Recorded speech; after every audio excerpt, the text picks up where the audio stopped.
Vancouver's Pacific Coliseum. We are ready for Game 3 of the Mann Cup. Hello, everybody, and welcome to Pacific Coliseum for Game 3 of the Mann Cup here on The Score. The Excelsior's taking on the Adanacs, and you know there's an old saying that goes, if you want to avoid the executioner, the time to escape is before your head's in the block. Down 2-0, that's where the Adanacs are, being led up to the block, and the time to make their move is now. To find out what they need to do to achieve that result and what Brampton has to do to try and get victory in Game 3, let's join two guys who have never had their heads on the block, Brian Duff and Keith Cowson. Guys? No, more commonly referred to as blockheads. Thank you very much, Kevin, and good evening. Execute would be a key word for Coquitlam tonight, as execute a new game plan, I would think, Keith. That's right. Coach Bob Johnson wants to create more offense. They have to score more goals. They've only got 11 goals in the 2 games so far. Well, let's review Game 2 and just see who were the big players, and certainly it started in goal with Bob Watson. 35 saves. He was exceptional from the second period on. Josh Sanderson has done his thing, clearly the leading scorer in this series, and those 8 goals in a 37-minute span that you see were 8 unanswered as the club rallied from a 5-1 deficit. There are keys to the game. Let's get to them right now. Keys to the game, brought to you by Gatorade. Is it in you? Coquitlam Adanacs' keys to the game is to get Josh Sanderson out of his comfort zone. He leads the series in points. They have to improve their offense with their transition game. And lastly, they have to have more imagined offense. Brampton Excelsior's keys: don't get stuck around the outside. They got to get inside on Dallas Elliott. The loose ball players must remain quick and effective. And lastly, must play a composed and patient ball game. And of course, there is probably another storyline that developed late in game number 2. For more on that, we throw it back downstairs to Kevin. Thanks a lot, guys. And in Game 2, there was a nasty collision between Adanac sniper Kim Squire and the captain of Brampton, Mike Hazen. Depending on who you cheer for, it was either a cheap shot or it was a dive. This is what both players had to say about the contact and how it will affect Game 3. I was just running, setting a pick, and I'm watching the ball, and I'm watching the player with the ball, and I'm watching the guy on me, and it just happened so quick that, I don't know, I didn't think I hit him that hard or that bad. It just must got him in a soft spot. He just rang my bell a little bit, caught me from behind, a little bit of a cheap shot. But as far as our task here, that sort of stuff is it's not forgotten, but we got a bigger picture here right now. We got to go out and do the same thing as we have in the first couple games, use our speed, run, and quick as possible. So as far as that hit goes, it doesn't really matter. So we'll just keep on going, doing what we have to do. The players are ready to go, and so are we. We've got Game 3 right after these messages.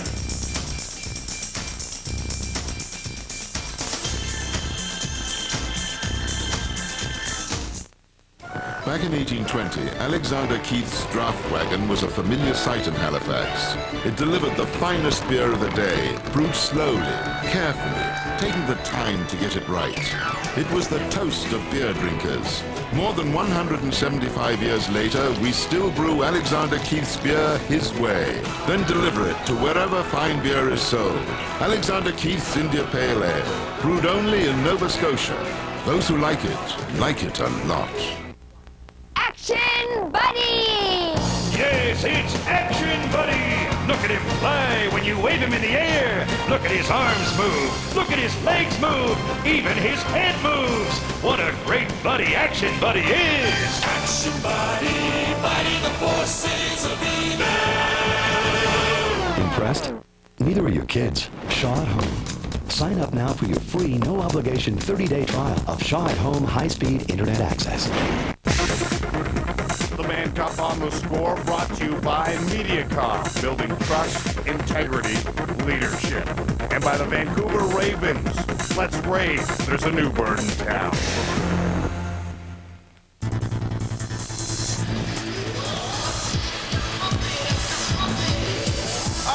We are gearing up for game number 3 of the Mann Cup. As you know now, the Excelsior's in a very comfortable position, up by 2. Talk to them in their last 24 hours as they enjoyed a day off, either fishing or golfing, and they were a little surprised to be in this position.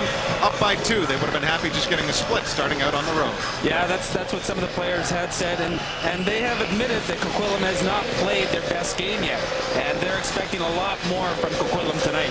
Well, it'll be up to the goaltenders, both still seeking their first Mann Cup rings. Bob Watson in goal in the Brampton cage, as we documented in our opener. 5 goals allowed and only 1 in the final 40 minutes of the game. He was extremely solid, was Mr. Watson for the Excelsiors. As for Coquitlam, it'll be Dallas Elliott back in.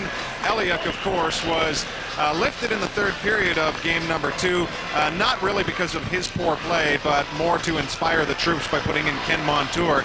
Kenny did a great job, but he was unable to lift the guys, and in large part because of Bob Watson at the other end. Yeah, Bob Watson played very solid. He had a bit of a slow start in the first period, and both you and I talked about him possibly being pulled, and even there, a couple of players thought maybe after one more he might have, but he remained in the net and played a very solid last 40 minutes. A few lineup changes tonight. We'll get to those in a minute. Right now, the opening face-off is underway. Thomas again on the draw for Coquitlam. He took all of the face-offs, every single one of them the other night, Keith, and he was dominant. Kenny Thomas has always been a great face-off specialist. He took, like you said, all the face-offs last game, and he was 21 of 29 on face-offs. Outstanding stuff, and obviously when we talk of winning face-offs in this game, it has a lot to do with your support staff as far as the rest of the players who come out to take that draw and scoop up the loose balls. First shot of the game from Kruger goes wide of Elliott, and we are nicely underway. Brampton picks up the ball. They're back into their own zone. They've got 15 seconds with which to work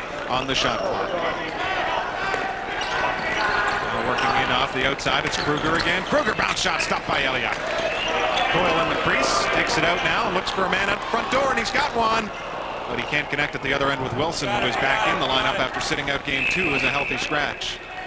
Yeah, I think Johnny Wilson, the pass there was deflected by John Harrison right at the end before Johnny could get it. And looks like we've got a too many men call on the Brampton Excelsiors. Well, they were desperately trying to get back and stop the offensive opportunity for Coquitlam, and that is a good call. And let's talk about the lineup changes. We can tell you that back in for the Excelsiors are number 13, Kevin Dance. And for the first time in this series, we see number 33, Jamie Dubrick, coming out of the lineup.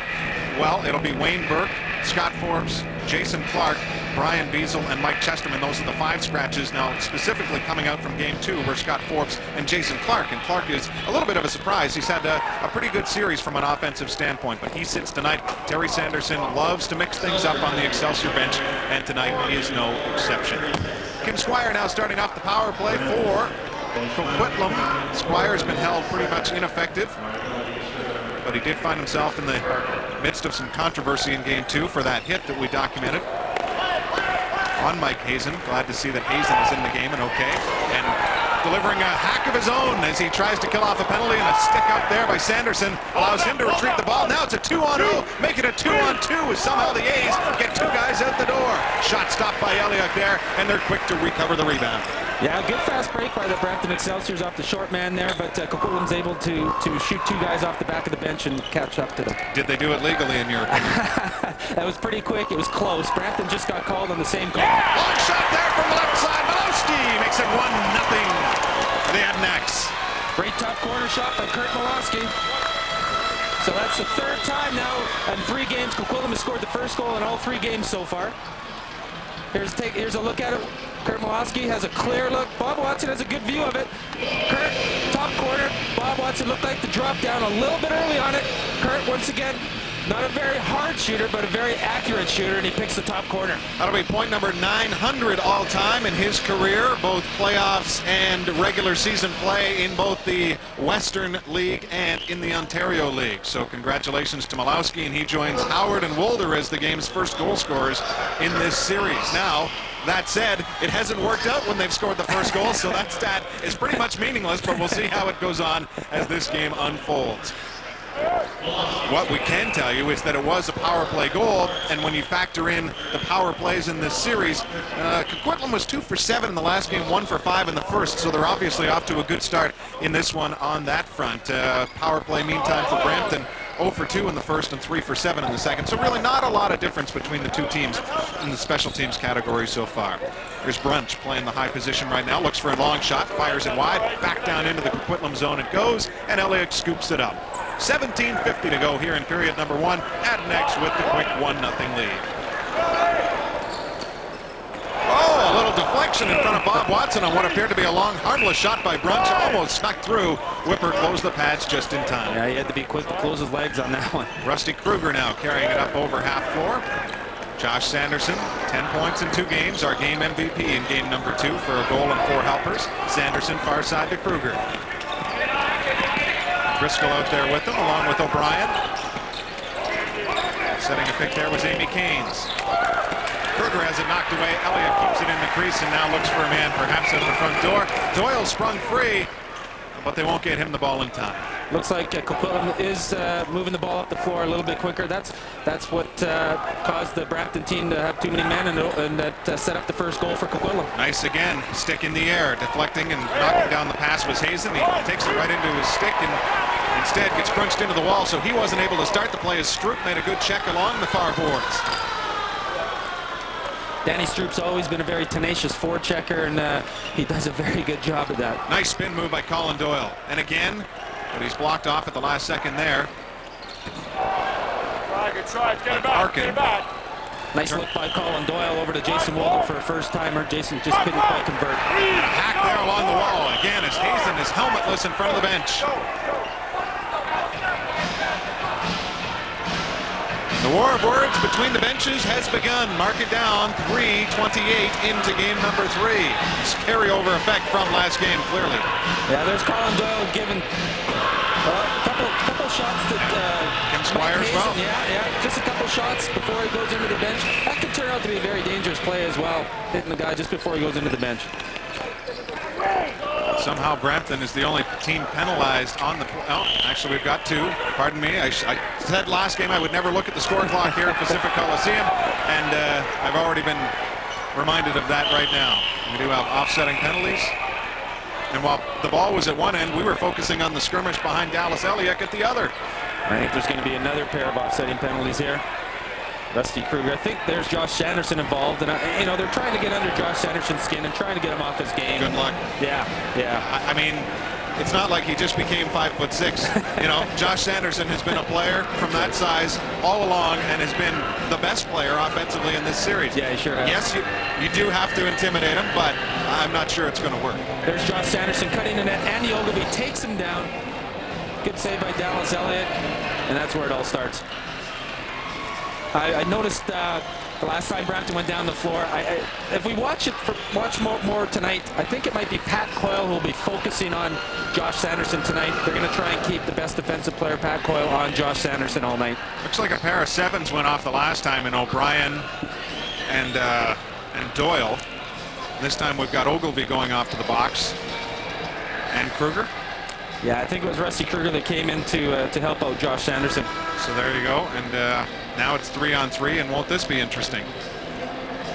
Yeah, lots of open floor space here for the Adanacs, and you almost tend to figure this might benefit the Brampton Excelsiors once they get the ball. They've got a lot of good quickness on offense. Brampton had a 4-on-4 goal in game 1. This obviously a more drastically different situation with a 3-on-3, and it should be 3-on-3 for a good length of time here.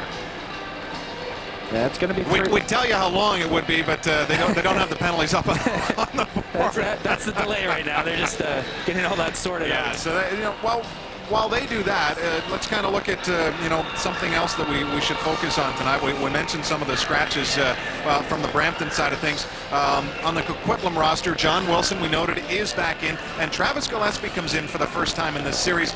Coming out is Brad Downey and Mike Moradian. Now, Moradian had won the Senior B championship and had been asked to come in and play an offensive role. He struggled with the ball in the first 2 games, and that's why he finds himself sitting out. And Travis Gillespie comes in, so it's the first time for him. And the interesting story with Travis is that he lists Lindsay Sanderson, the current assistant coach of Brampton, as one of the most influential players on his career. And I'm sure he would love the opportunity to show Lindsay that he learned a few things from him tonight. And with John Wilson coming back in, he's probably really determined to show Bob Johnson that he possibly made a wrong decision leaving him out of the lineup last game. Well, you look at Wilson at 51 points during the regular season. He can clearly add a little something to this A's squad. Stroop now into the corner again. It's 3-on-3 for more than a minute and a half. So this should be very entertaining stuff here in period number 1 at the Coliseum.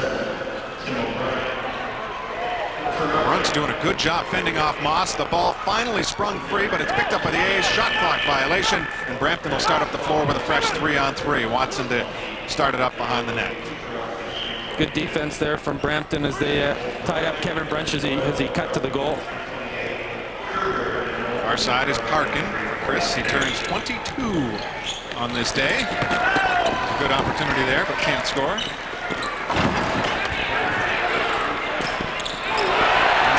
The first breakaway of the game. It's Whitley one-on-one with Watson. Whitley stopped by Bob.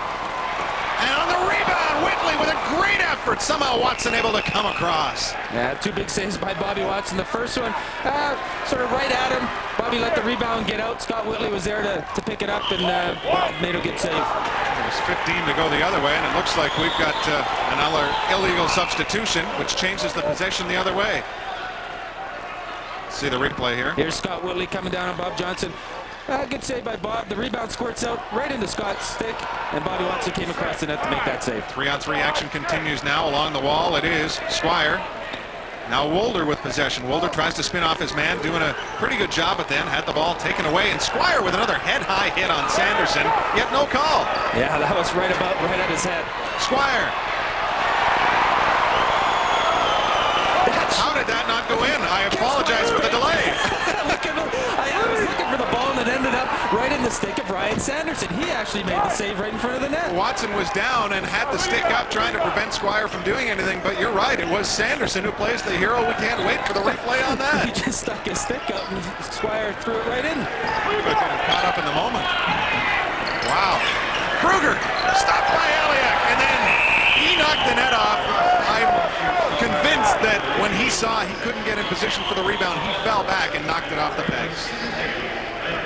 We'll take a look at some of these great moments when we come back after the break. Adanacs with a 1-0 lead on the Excelsiors. 14-10 to go in period number 1.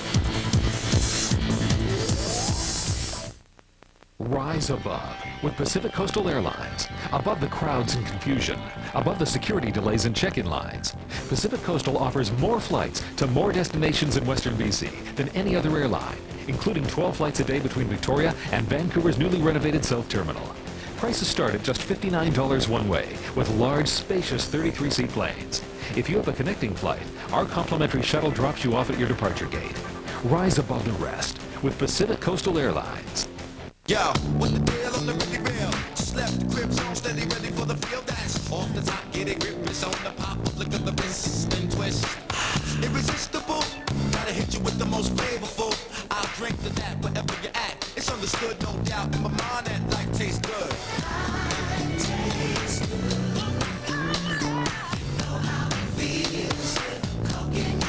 It's all good when it comes.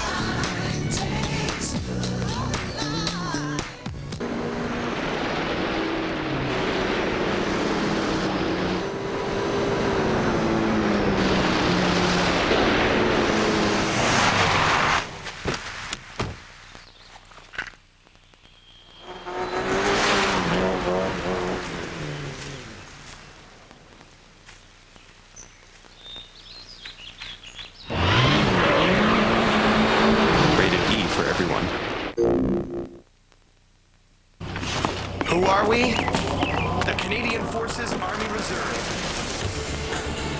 An amazing part-time job.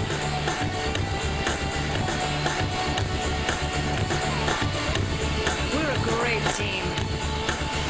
This is no easy task. But think about it. Maybe it's just what you're looking for. Strong. Proud. The Canadian Forces Army Reserve. A message from the Government of Canada.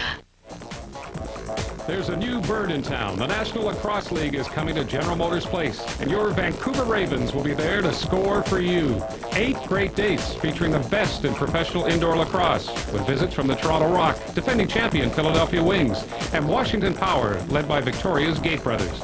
Get your season tickets now. Family packs also available. Call 604-669-7283 for ticket information.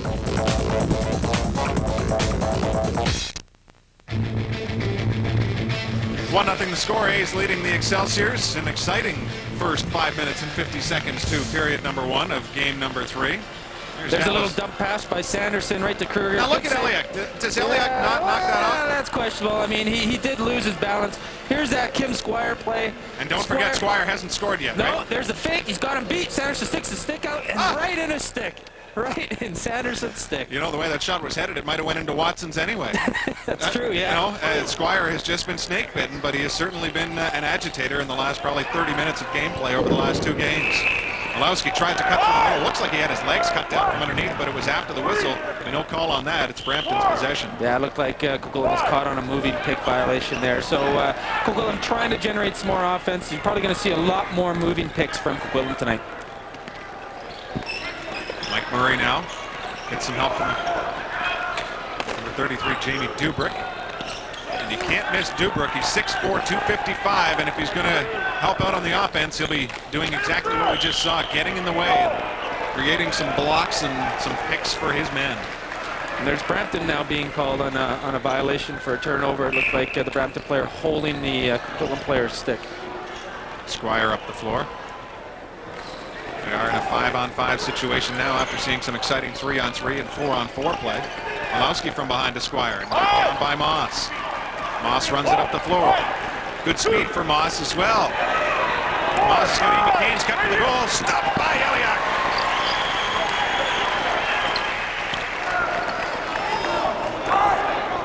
A's with a little bit of trouble hanging on to it at mid-floor. Pat Merrill couldn't come up with it cleanly. Allows his guys to get on though, and here comes Wilson. Looked like a glove to the head. That was a glancing blow, but it still had its desired effect from Sanderson on Wilson. I think Philip Sanderson was trying to go over Johnny Wilson's head with a stick and actually just caught him with his glove. Almost looked like wrestling there for, you know, he missed by a foot, but the guy still went down. Harrison being pressured there by his man, by Hackle. Harrison still works, now throws it back towards the middle, but it's a bad pass. O'Brien can't pick it up, and here come the A's once again. 3-on-2, could make it a 4-on-2 or 4-on-3 situation. Coyle down low. He's got Clark on the other side of the crease. Shot by Woolder, stopped by Watson. Yeah, good breakout by Coquitlam. Pat Coyle threw the ball down to Gillespie on the crease. It just happened to be on his wrong side, but was able to get it to Jason Woolder for a shot. Here's Hazen. Hazen slows it down. Gets some help. Teep, Murray, and Harkin on the floor.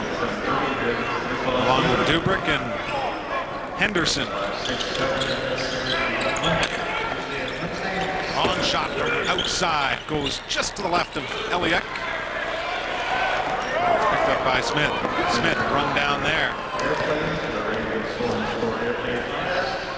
Henderson was quick to be on him. Now the ball is back in the corner. Look out, that's Squire on Teat, and Dan probably shouldn't turn away in a situation like that. That's how you get your head plastered into the boards.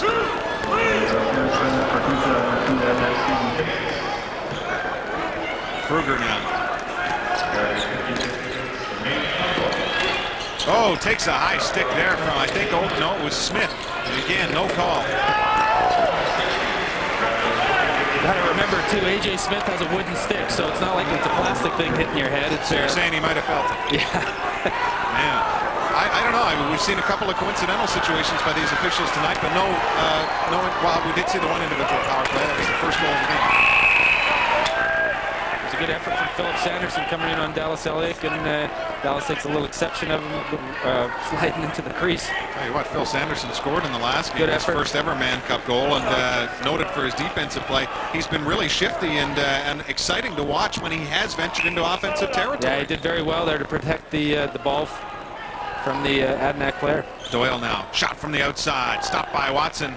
Doyle, we'll keep an eye on him throughout the course of the night and see if he has to fuel up on the bench. He was a little bit dehydrated at the end of game 2 and has been maybe feeling the symptoms of a flu virus, and hasn't been the Colin Doyle that we would have expected at this point. Yeah, you can see that in Colin. He just doesn't have the same intensity as he normally does. Anyone that knows about dehydration knows it can, in conjunction with the flu-like symptoms, you know, it can be awful tough to overcome, especially when you're an athlete who plays at the level of Doyle does. Now Brampton on the opportunity. Really, Coquitlam doing a fine job on defense, but this is no surprise, Keith, as Brampton has been basically held scoreless in first periods through this series so far. Yeah, Coquitlam comes out start of the game and they play solid on defense and they just get off their game plan, it seems like, at the start of the second. Attack there on Canes, and then a cross check to the back of the head. We do get a call. That's Wilson. It was not Canes, pardon me. It was Kevin Lunny who took the worst of that from Wilson. Yeah, Johnny took a bit of a high stick there, ran him into the boards. It almost looked like it could be called either high stick or almost looks like from behind. Let's take a look here.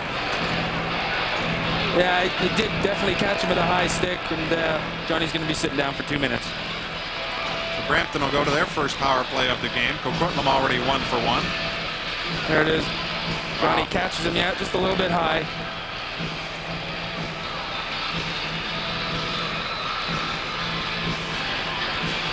John Wilson with the penalty. In his third year with Coquitlam as Wilson. And we'll see what Brampton can do on the power play. As mentioned, they are 3 for 9 in the series so far, and things are getting ugly. Yeah, they are. See if anybody drops the gloves and starts something, but it doesn't look like it. Well, it's mostly the face-off crew that is out there for Brampton, obviously, and quite often that represents a small lineup for the Excelsiors. You've got a Bruce Codd, and both Sandersons are out there. Both, I should say, they're 2 of the 3.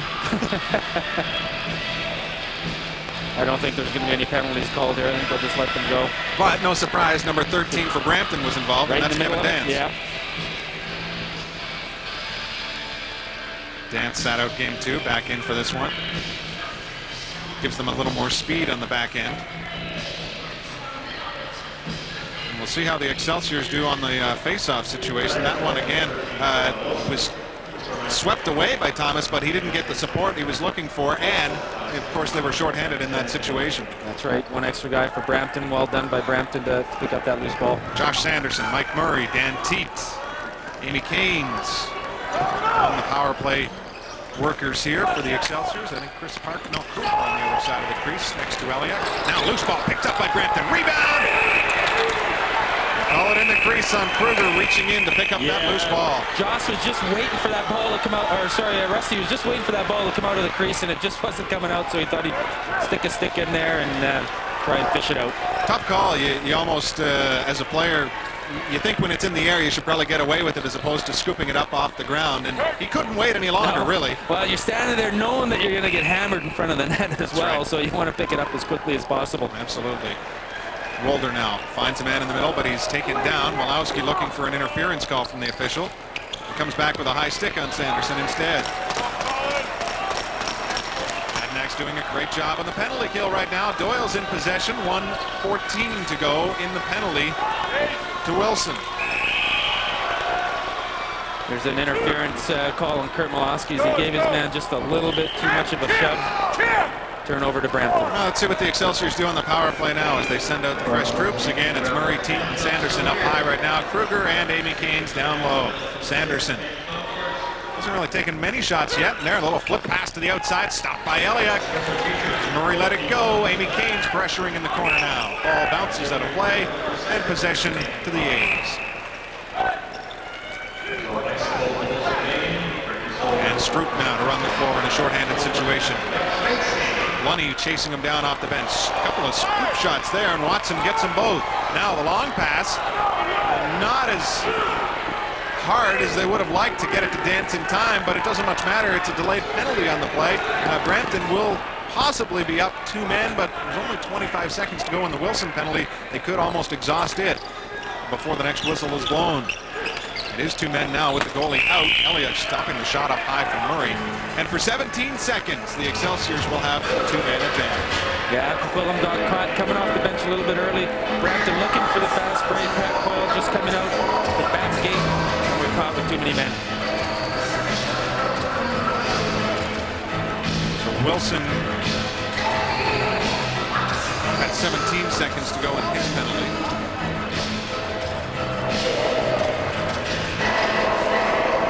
Dallas Elliott so far. Looks solid in net. Stopped everything thrown it his way. You know, they've thrown an awful lot up high on him, too. And it just seems he's taking him off the shoulders and up around the face mask spot. I'm not sure, from your, having watched and played with and against Dallas over the years, do you sense that he has any area in particular that's a weak spot or not? I think if you were to ask Dallas, he'd probably say no, he doesn't. But I think underneath his glove is probably one of his weaker spots, if he has one. He's very quick to react to shots, so if you can get him moving, jumping around, that's where you can beat him. My theory in this game is with the shoulder pads as big as they are for the goalies, why ever shoot high? Unless you're right on top of them and can try and go up and over. That's right. It seems to be almost a waste of time, but there are certainly some sharpshooters in this game that know where to pick those high spots, and Brampton has been trying to do that so far tonight. Right now, it is the A's killing off what was left in Wilson's penalty, and it is now a 4-on-5 Adanac attack. Done a pretty good job on the penalty kill. And here Squire picks up the ball. Of course, the 30 does not run in this man-short situation. Really good job now. Wilson picking up the loose ball again. This will get the crowd into it. Yeah, the crowd always gets into a good penalty kill. One of the most exciting parts of the game, see a team kill off a 2-minute penalty in a row. And one of the major differences between summer boxla and the pro game in the NLL. Yeah, the NLL, of course, the 30-second clock does run. There's Kim Squire taking a hit on Bob Watson outside of the crease. Watson throwing a punch on Wilson. Now it's been either 13 or 93 that have been in the center of everything for Coquitlam so far tonight. Squire and Wilson have been really stirring it up. I think they're just going to give Brampton the ball and have no call. So it's a good opportunity for Watson to get in a shot or two and not have to pay the price. Grabs Johnny Wilson's face mask there, as you can see, turns him around. Johnny gives him a bit of a shot. And there you see Kim Squire and his nice offensive totals that have basically been non-existent in this Man Cup so far. And Kevin Dance is going off to the box. And Kevin very familiar with that position. See what type of penalty Kevin took there, if it was an unsportsmanlike or if it had something to do with what went on behind the net. Where Dance had over 60 penalty minutes in 10 games in the Ontario League playoffs. He's been around a while, has Mr. Dance, his 10th year with the Excelsiors. A couple of Man Cups to his credit in 93 and 98, of course, both of those over Coquitlam. Now it's 4-on-4, or might it be 3-on-3 if they ever get this face-off underway, because Ogilvy and his counterpart, I believe it's Lunny, have been jousting before the ball has been put back into play. A lot of that's been going on every face-off, it seems like.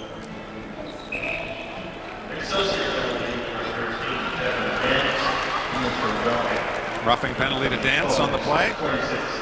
So again, 4-on-4 for the next 55 seconds. Squire now up the floor for the A's. Squire from the right side. Squire looking low. Can't beat Watson. They gave him a reset too, and I think that's what Brampton's complaining about. Do you think it actually touched Watson? It seemed to go wide. I was going to say good save by Watson, but I don't know if he did get a piece of it or not. Well, the A's got the reset that they were looking for or hoping for. It makes it that much tougher for Brampton. Anytime you get multiple possessions in your own zone, it certainly wears on the defense. Shot by Molosky there. Moss with his helmet off. He actually made the save with his legs. I thought you were going to say made it with his helmet, which would have been a nice trick in itself. Now Moss picks it up. He's still got the chin strap undone, so he'll head to the bench. Get bolted down for the next series, and Mike Murray is in possession. 1 minute to go on the Brampton penalty, 2 seconds, and the A's are back on the floor at full strength. So a man down position now as Harrison tries to rag some time off the clock. Harrison thought about passing in front of the net, now thought better of it, and why not? When you're not being double teamed yet, you may as well just kill the clock. Harrison gets away from his men, is being tugged upon there as well by Gillespie. Harrison doing a wonderful job on the PK right now.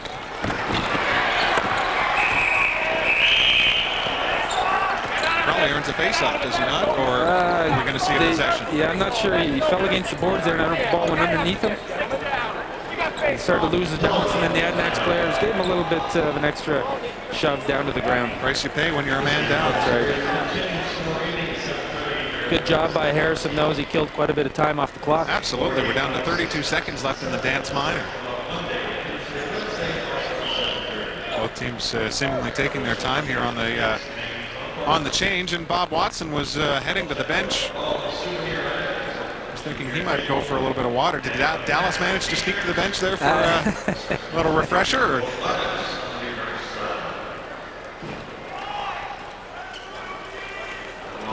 A's on their second power play of the game. 1 for 1 so far. And Thomas picks it up, another face-off win for the A's. Picked up his own face-off, too. I think that wood stick gives him a little bit of an advantage on the draw against the flexible plastic stick. Sure. That and a little bit of veteran savvy, I'm sure. Oh, yes.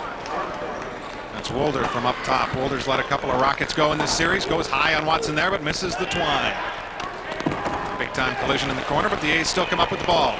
Sticks up in front for Brampton, and they deflect the ball up front of the floor. They've got the man out the front door. Action was Dance out of the penalty box. Dance scores! What an enormous goal for Brampton from an unlikely source in Kevin Dance. And what a great pass by Bruce Codd there. And look at Kevin Dance. He dropped his glove on the way down the floor and everything. But what? That's probably why he scored. Yeah, there's a nice shot by Kevin Dance. One glove. Now watch this pass by Bruce. Oh, no, it wasn't Bruce Codd. I'm sorry. I thought it was a behind-the-back pass. Great forward pass. I think it was Driscoll, actually. Yeah, Driscoll with a great pass. And Dance, you look at that, 1 goal in the regular season. He added 1 in the playoffs and now has 1 here in the Mann Cup. It's guys like that that provide emotional boosts when they can get the job done. That's for sure. Tell you what, Brampton doesn't need the timeout, but we'll take one anyway. A's and Excelsior's 1-1, 5:08 to go in the first. You're on the score.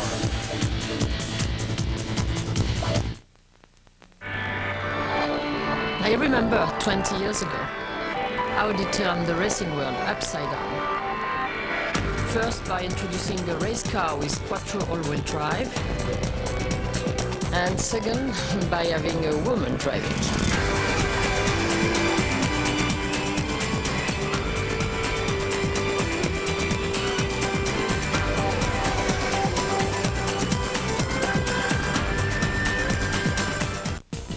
Proud to be a Yankee.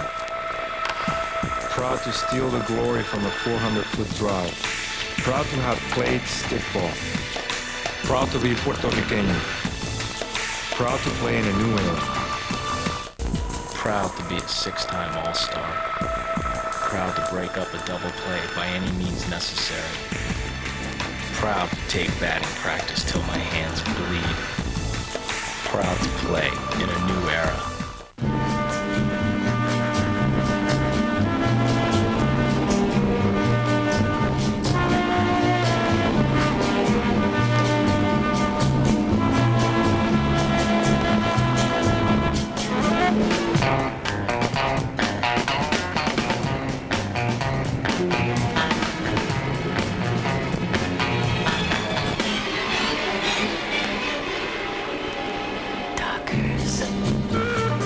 This is a place where opportunity runs wild. A place where your lucky number gets put to the test.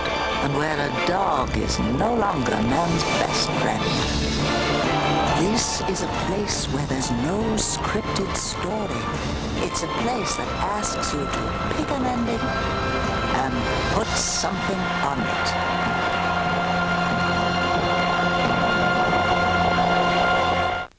The Mann Cup on the Score is brought to you by Pacific Coastal Airlines, your hometown airline since 1976, and by the British Columbia Lacrosse Association, promoting integrity, fairness, pride, and respect.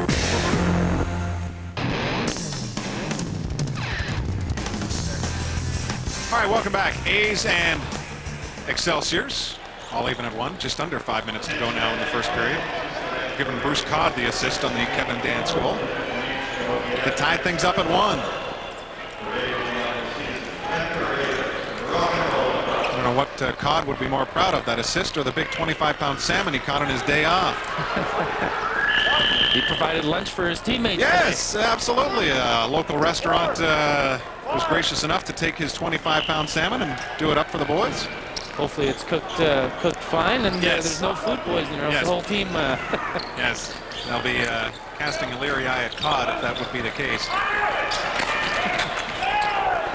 Driscoll there with a great rush from the left side, but it was stopped by Elliott over the post. But Driscoll really can just, he has a great outside shot and just knows when to pick his spots as well to cut in. He's got a very quick release on the shot. He's had 4 points in the series and has maybe been an unsung hero. Breakaway for Clark. Clark on Watson. Bounce shot stopped by Bob with the big left pad. Pass there. Boulder stopped by Watson behind the back. Goes wide. Tell you what, I think we've seen more excitement in this first period, despite some lengthy stoppages during the whistles, than we've seen for the most part in this series. Yeah, it's been more wide open. It's more end-to-end, which I think the fans appreciate as well, too. I know we do, because it's a wonderful game when it does open up. It's not to say it's not when it isn't, because there are certainly great, small parts of the game that you can enjoy, but I mean, we're fans like everybody else, and when you can go end-to-end and create and trade opportunities, it is a blast to watch, no question. Here's Ogilvy coming out of his own zone. 1-1 with just over 3:20 to go in the first period. There's Wolder. Wolder and Brunch. Pass down to Malowski. Malowski has been in that position a few times and had success early in this series. Pass from behind, unable to connect with Kevin Brunch. Bruce Codd tried to pick it up. Was unsuccessful, though. Adanacs doing a very good job on loose balls. They seem really hungry for the loose ball right now. It's a good sign for Bob Johnston's team. Here comes Brampton. Jim Moss. Nice speed coming from the transition. Moss looks to spin and go underhand, but he's taken down instead by Coyle. Almost looked like a little slew foot. Well, yeah, it looked like almost a hook, I guess you could call it, but the referee didn't put his arm up. Coyle tried to hit Doyle with the pass, and it goes for naught. Oh, hard hit along the wall from Moss as he was back checking and feisty after being dumped at the other end. And he's taken on Squire, which is something the Excelsiors probably need to do to send a message. Doyle in front. Scores! Colin Doyle! It's 2-1 A's. There's Colin Doyle with a great shot. Cut to the net. Nice shot. Looks like something a little is erupting in front of the Brampton net right now, but of course Kim Squire in the middle of it again. Well, him and Moss really had that series going, and Bob Watson guessed wrong. He thought the ball was probably going to go left, and instead Doyle found the short side. Yeah, there's the cut there. You can see Bobby Watson looks like he was leaning to his left and found the top. Doyle finding the top corner. Doyle was more than impressive in the WLA Championship Series against Victoria and in the Western League playoffs for that matter with 23 goals. Here he picks up his third of the series. Doyle has been, as we alluded to earlier, feeling a little under the weather, but that'll make him feel a lot better as the A's have got the lead late in period number 1. And we've also got a couple of offsetting penalties. Looks like Moss and Squire just mixing it up in front of the Brampton net after the goal. And 5 more mixing it up on the floor right now. This could be a long night, folks. We're hoping to get lots of water sent our way because we could be out of breath with the excitement and the things that may develop here at Pacific Coliseum.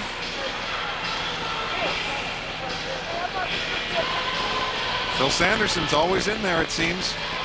And maybe this is what Bobby Johnson was alluding to when we talked to him before the game. Just trying to get underneath the skins of the Brampton players, maybe just try to throw them off their game a little bit, get them away from what they've been doing the last couple of games. And we won't know the answer to that until this one's over, but right now I would say it hasn't bothered them one bit. I don't think the Excelsiors mind playing this game, and they're only down by a goal, which is basically the same position they've been in each of the previous 2 games. So, again, time will tell. Yeah, the 2 games that we've seen so far, they've played a very steady game. They don't get rattled. They stay calm, and they're a very disciplined team. And one other thing that kind of goes hand in hand with this rough stuff is the discretion of the officials. And sometimes you'll come out on the short end of the stick in a situation like this, even though you think it should be an even up. And in Coach Terry Sanderson's words, it's a case of don't let things you can't control affect you. And you know what? If they come out of it shorthanded, so be it. They'll deal with it. They'll deal with being down 4-0. They'll deal with being down 5-1. You can yell at the referees all you want. They're not going to change their mind after they've called the penalty. So that's right. You can get you can say some mean words to the referees, but you know, you got to still play the game. Get on with it. Like Andy Roddick at the U.S. Open in his matchup with Leighton Hewitt when Roddick exploded at a terrible time, really, and I think he let it get to him, and Brampton simply just doesn't let things like this get to him. Here's Moss and Squire. Moss grabbing Squire's face mask. Squire punches Moss's helmet off, and then I think Moss was going after the strap. He is going after the chin strap. Throws a little uppercut there. And both of them are going to be sent off. And that's good for the referees to do this. You know, you don't want to let everything go because it's going to happen at every face-off, after every goal. You got to take control, give them their 2 minutes, let them sit down and cool off. Well, just to recap what's happened in the last 5 minutes, there was a goal and there have been 4.5 minutes of shenanigans. So it's 2-1 A's leading the Excelsiors, and Colin Doyle had the latest tally. You know, Bobby Johnson wanted some goals from his big guns, so far he's got them from Kurt Malosky and also Colin Doyle. So he's getting what he wants, and see if some more of those guys can chip in for him.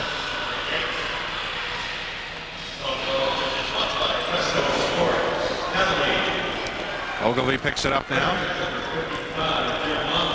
Kenny Thomas with another face-off victory, so he's doing very well again tonight. As I said, he won 21 of 29 face-offs. A's are on their third power play tonight.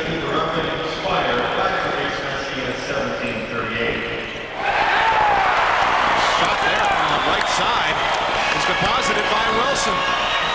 I think he caught Bob Watson. Bob looked a little stunned that Johnny shot the ball, but here's a pass from Walder to Johnny Wilson, and it looked like it went off Watson's leg pad and in. Walder to Wilson, first time off the leg pad and in. So tough one for Bobby Watson. But it's a 3-1 ball game for Coquitlam now. I have to apologize. I was trying to get the goods on the penalties as that was happening, and if my ears weren't deceiving me, it sounded like Kim Squire got 5 for face masking in that altercation, although we're not getting any sign of it on the board. So I think Brampton should net a power play at some point as these penalties go on. Unless, of course, Moss also got a 5-minute penalty. No, I think there were 2 minors to Brampton, which led to the man down situation. Now there'll be one more Brampton guy in there for about another minute and a half, and then there'll be 3 minutes of Squire's penalty to go after that. Now that's my belief at this point. Please don't hold me to it.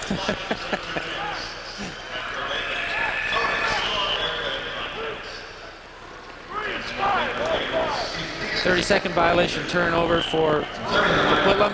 And interesting that Bob Watson's had a bit of a tough start now on the last 2 goals. He, we questioned his play a little bit in the first period of Game 2, and he came back to almost earn Game Star honors. So we'll see what he can do to raise his game in periods number 2 and 3. We're a minute and a couple of seconds away from being at the end of period number 1. Here's Josh Sanderson over to Amy Caines. Caines tries to let it go, and it just about snuck through to the other side to Josh Sanderson. Now he picks it up, has a man in front. Harrison shoots wide.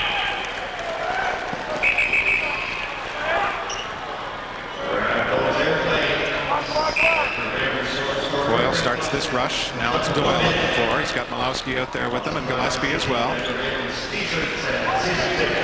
Doyle works off one man. Now he shoots off the goalpost. Just to the left of Watson. Gillespie, Thomas, shot from outside. Watson never moved. The ball clearly wide on that opportunity. 30 to go in the period. Down low, chance for Stroop. Never had it in the stick, so he couldn't get a clean shot. Somehow they got a reset out of that. Yeah, Danny Stroop just dropped the ball. I think Stroop went into Watson. I'm not sure the ball ever touched him. No, I don't think so. Bobby Watson came off his line there, and looked like he saw Dan Stroop lose the ball, so he almost looked like a defensive back. He came up and gave Stroop a nice hit. Less than 10 to go in the period. We'll see if Brampton can get one last shot. Jamie Dubrick, unable to hang on to the ball, and then it's swatted away by Clark and into the stands. Nothing else will transpire here in the final 2 seconds of period number 1. So the A's will take a 3-1 lead over Brampton into the second period. here in game number 3 of the Mann Cup. Keith, a couple of quick thoughts on the period. Well, Coquitlam's come out. They've opened it up a little bit. Have some good offensive chances. They look very inspired. It's a matter of now bringing it into the second period, which they haven't done yet. Fans are a little more fired up at the Coliseum. Stay with us for period number 2. 3-1, A's lead Brampton on the score.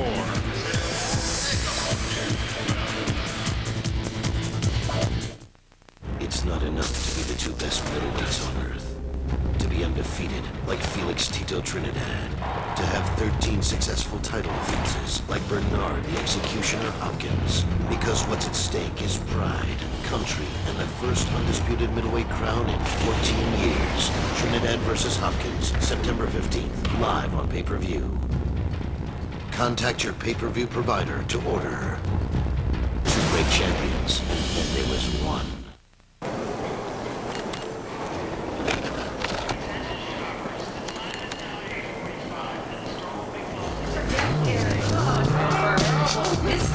Excellent. You seen the guy in the mailroom? I'm talking about buns o' steel. Come to mama, big boy. Tostitos, chips, and salsa. Dig in. Let loose.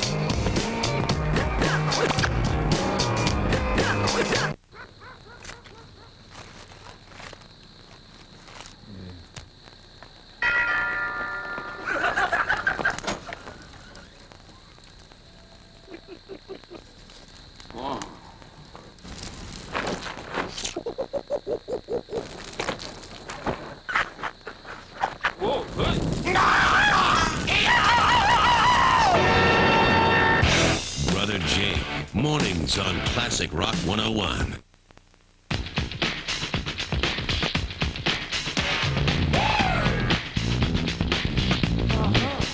It's the perfect time of year to make your move during Mazda's Make Your Move event.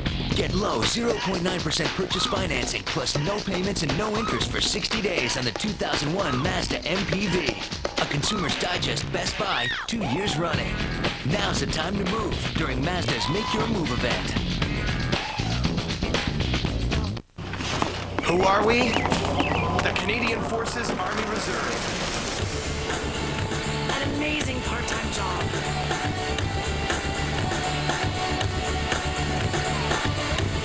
We're a great team. This is no easy task. But think about it. Maybe it's just what you're looking for. Strong. Proud. The Canadian Forces Army Reserve. A message from the government of Canada. When people know more, we get better schools. When people know more, we get better care. When people know more, we get a better understanding. When people know more, we make better decisions. Life is better when people know more. CKNW brings you the news first. Qualified commentary and all sides to the story, so you can know more. CKNW AM 980, BC's news leader. Back at the Coliseum, the atmosphere is electric as the Adanacs have a 3-1 lead over Brampton. Let's take a look at the scoring summary for you. Kurt Malosky got things going for the A's right off the bat with his 900th career point. Kevin Dance equalized it. Doyle and Wilson round out the scoring. Let's go upstairs to Brian and Keith for their call of the second period. Thank you, Kevin. Adanacs with a 3-1 lead and a couple of players still in the box as Moss and Squire had actually offsetting 5-minute majors for face masking. So there was an extra minor given to Moss, which led to the last power play goal for Coquitlam. They are 2 for 3 with the extra man. And we start this period 5-on-5. Coyle along the wall. And Dance in there creating havoc, but can't come up with the loose ball. Here's Pat Merrill. It was a good first period for Coquitlam. Now let's see how they react in the second period. Both games they've come out flat in both of them. And Ogilvy with the first opportunity tried to sneak it through Watson and denied by the man known as Whipper. Here's Ogie going to net. Ball goes down towards Watson's feet. Good save by Watson to keep his legs together. Harrison in control as the Excelsiors get a last man on the floor in Henderson. Harrison works towards the middle. One hand on his stick, now both hands. Still looks for the outside shot. Gets it there, but it goes wide. Murray, far side now. Harrison down low. Shot stopped by Eliak. Big save by Dallas Eliak on Dubrick. Had a good look on the crease there. Went down low. Dallas made a great save. We've got two more combatants maybe getting ready to square off again in Hackle and Henderson. It was Candy and Henderson in the last game, was it not? Yes, it was Candy and Henderson, and this time it looks Hackle's just been staring everybody else down. I've been waiting for him to drop the gloves at some point too. He'll probably do it. I'm pretty confident he's going to do it. And we've got more shoving behind the net. 4 players involved this time. I wonder if there's a way to speed up the game in this situation, and I wonder aloud because, Keith, does it make any sense for in situations like this for the referee to just say enough and throw them out immediately? That is one way, and what you do is you give him a 10-minute misconduct, and that just that speeds Tell you the what, game up. when you see a guy like Kim Squire involved in a lot of these, well, he's not in this time because he's in the box, but if you were to sit a Kim Squire for 10 minutes, it sends a message. Oh, it does. You know, the players won't like it, obviously, but you know, it really does slow the game down, and the fans want to see some action. Sanderson up out of his zone. It's Ryan. Gets a man on Amy Canes now. Works off the left side. Canes at the face-off dot. Stops, throws in towards the middle. Man dumped was Kruger. Obviously couldn't retrieve the ball while being horizontal.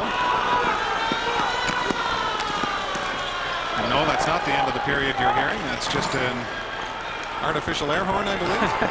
I think it's one of those wind-up sirens, I think is what it is. It's Kevin Dance looking for his second of the game. Surprisingly, perhaps, he has 6 Mann Cup goals in his career. Fails to cash in on that opportunity. There is a Brampton man down on the floor as Coyle runs the floor. And I think it is Kevin Dance. It's down on the floor after he took a shot. He got dumped. Already wears the knee brace on the left side.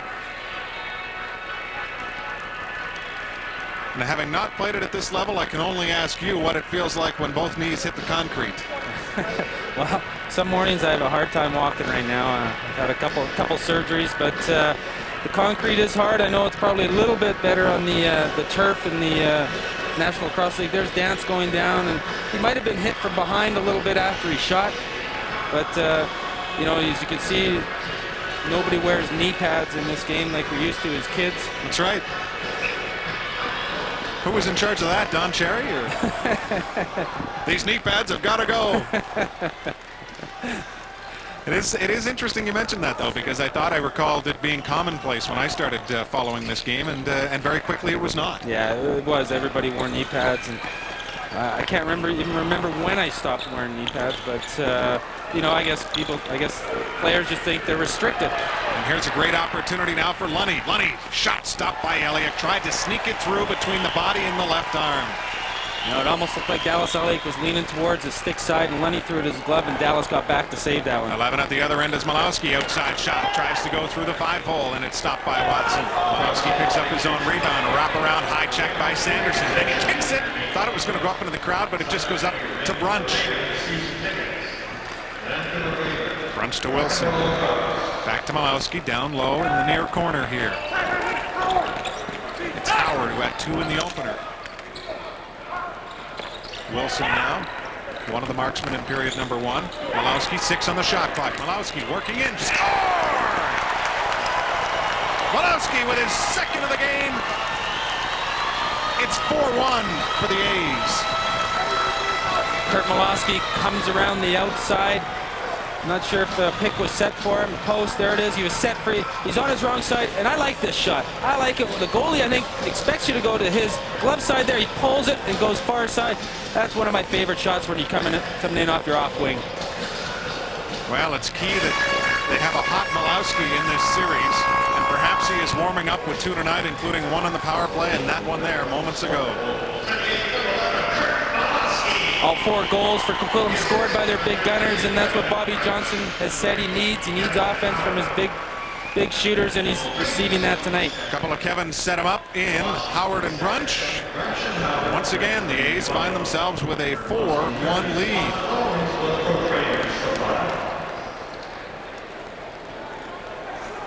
Thomas on the draw here against Brian Sanderson. 16:32 to go in the second period. Mad scramble, and it looks like it'll be still up for grabs. Probably redraw that face-off after that scrum. I don't think anybody had a clear edge on the ball. Those are always the times when you seem to get your shins hacked the most down there. I can imagine. Some players aren't really going for the ball, are they? No. Another one. That's a tough face-off, but eventually won by Thomas, who picked it up off the wall. Here's Ogilvie trying to work off of Kahn. Ogilvie buys a man, and Stroop shot stopped by Watson. High check there by Ogilvie on his man.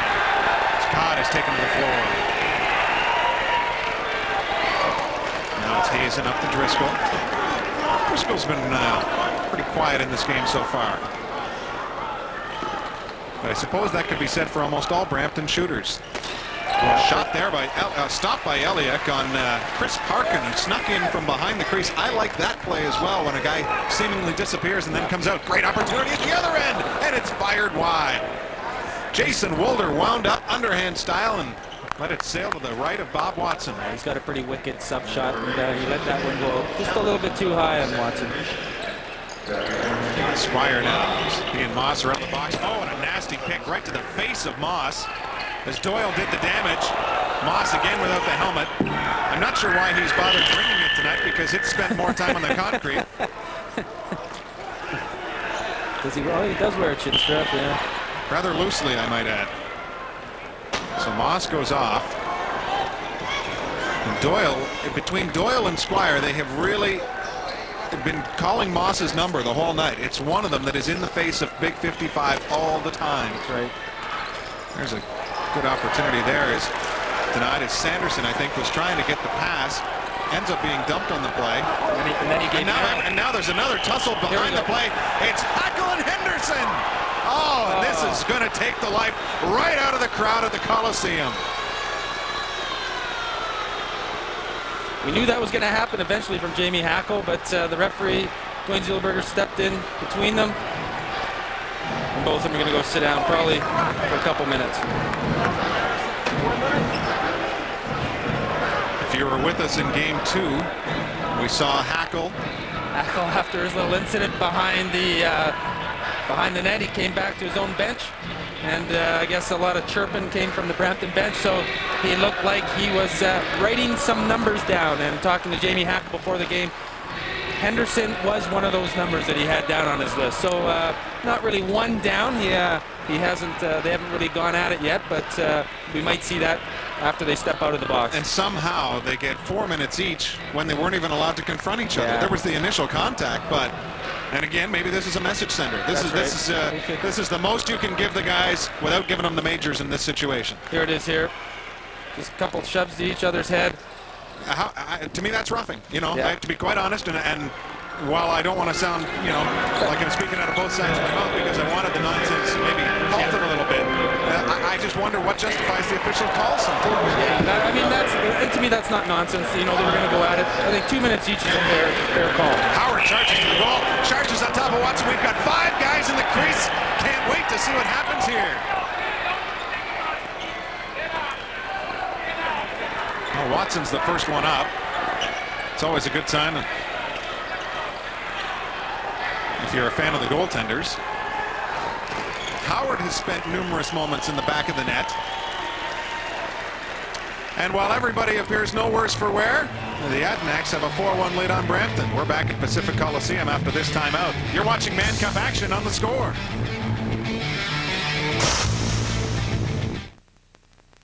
Yo, what the deal on the Ricky Bill? Just left the crib zone, steady, ready for the field dance. Off the top, get it grip, it's on the pop, flick of the wrist, and twist. Irresistible, gotta hit you with the most flavorful. I'll drink to that wherever you're at. It's understood, no doubt, in my mind that life tastes good.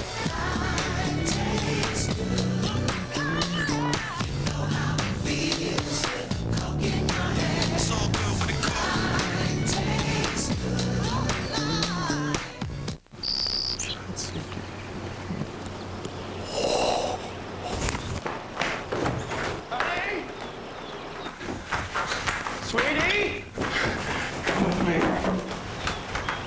Watch this.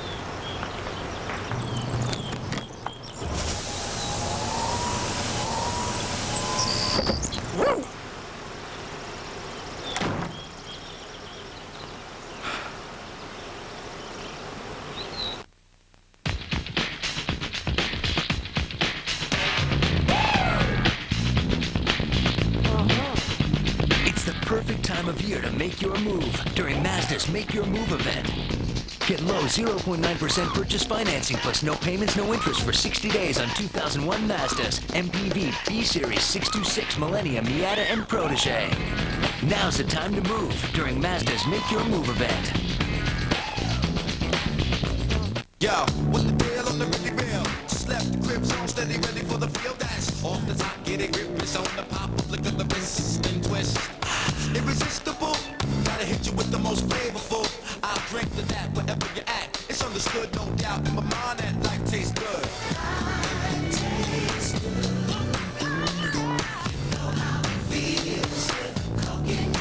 It's all good when it comes.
Impressed me with his overall stamina and ability to run the floor. I don't want to diminish, because of his age, but he has surprised me a little bit.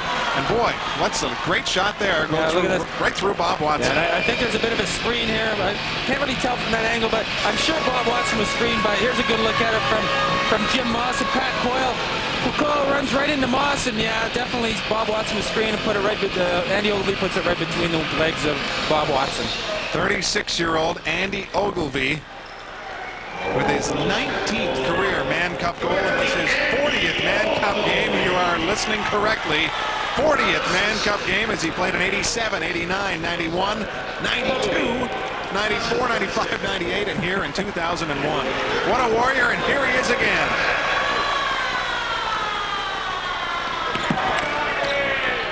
Stroop picks it up. Thought about spinning towards the middle, now goes behind. Looks like he can come out with a Stroop swoop. There's an opportunity, and he's stopped by Watson. Is Dan Stroop that predictable? Yes, he is. And that good. He is awesome around the cage. Squire, same can't be said in this series. He's still struggling in front of Watson. And Doyle working off of Dance there, who gives him a hack and a late whack to the back. 20 on the shot clock.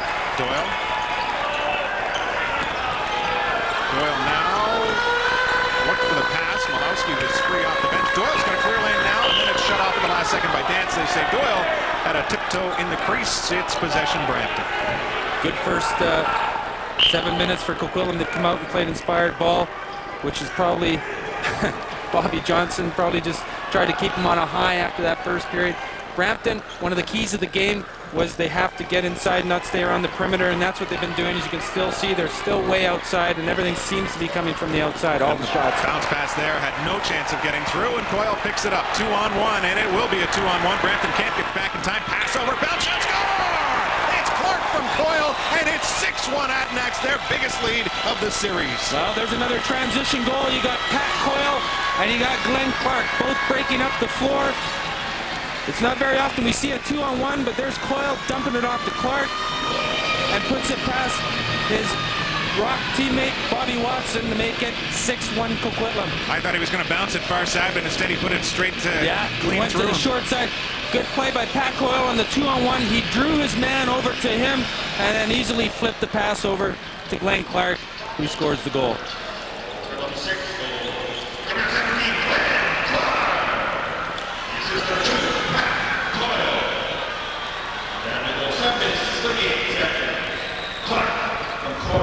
The action continues now with Coquitlam breaking out of their own zone. And Brampton, while rarely flustered, must find themselves up against it right now. Opportunity there for, I think, Malowski? No, it was Kevin Howard. Kevin Howard. Yeah. Well, I should have guessed Howard. He's been in the crease most of the time. Give him credit. He's going to the net. Absolutely. It's what you demand, I think, as a coach. And Howard's been relentless in that area. You know you're going to take a beating if you go to the net. Well, Brampton needs the next goal, to say the least, to try and mount a bit of a comeback. But then again, even if they started the third period down 6-1, they would not be out of this game. That's right. Coquitlam's got to keep this intensity up. They can't let back. What is your thinking here about changing a goaltender as far as a spark is concerned? Well, if we see one more Coquitlam goal, I can see them taking Watson out. There's an interference call on a pick. I can see that, you know, one more goal on Bobby. Not that he's played badly. He's, you know, Coquitlam's creating the chances. They're getting good quality shots on Bobby Watson. And Elliott really hasn't faced an awful lot. In fact, I would say maybe, what, 3 good scoring chances? Yeah, and the rest is from the outside. You know? And 3 maybe an inflated number. Harrison in low to Amy Keynes, who can't hang on to the ball, and he's dumped into the boards by Whitley. Now running up the floor again, it's Gillespie. Gillespie's got Squire and Doyle out there in front, as well as Stroop. There's Stroop again. Shot stopped by Watson with the right arm. Thomas seeks the late man, instead goes in front to Doyle. Doyle with a backhand beauty! Oh, what a goal by Colin! It's 7-1 for the A's! Colin Doyle had Kevin Dance draped all over him. And with his back to the goal, just shoveled it past Bob Watson, who probably didn't expect that shot. Well, don't look now, but when you run down the A's goal-scoring sheet tonight, you see 2 from Doyle, 2 from Malowski, 1 from Ogilvy, 1 from Clark, and 1 from Wilson. The scoring has been spread out. The big guns have got into multiple goal territory. It's exactly what Bob Johnston needed. And while you have Dallas Elliott at the other end, he's just done what he's had to do, and that's be sharp. And kudos, my friend. Keith, you were bang on. The next goal meant a goaltending change as Brandon Miller comes in. Bob Watson discouraged going to the Excelsior bench. Yeah, once again, you know, Bob Watson, it wasn't any real bad goalkeeping. That last goal, you know, that's just a great play by Colin Doyle, and you know, you don't expect a player to shoot that. And that was a top corner shot. Went right over Watson's shoulder. So we'll see if Brandon Miller does stay in the game. Well, Bob Watson has his helmet off. Sometimes teams pull their goalie to give the goaltender a break, try to kill the momentum, then put their goalie back in the game. But it looks like Miller's probably going to stay in for the rest of the way now. Now the Excelsiors will get the benefit of it, at least one more TV timeout in this period as well, which they'll use. And now they're using the goaltender warm-up as a bit of a breather. And again, I can't stress enough, given what I've seen from this Brampton team, both in the Ontario League Final against Brooklyn and here against Coquitlam, they are not out of this game. And it'll be exciting to see what they do now to just try and get back in it. And just looking down at the Brampton bench right now, you know, Terry Sanderson standing there. He's not talking to any of his players, so you know, he's maybe just said a couple words. You know, said to the boys, let's, you know, just chip away at it and let's get back in this game.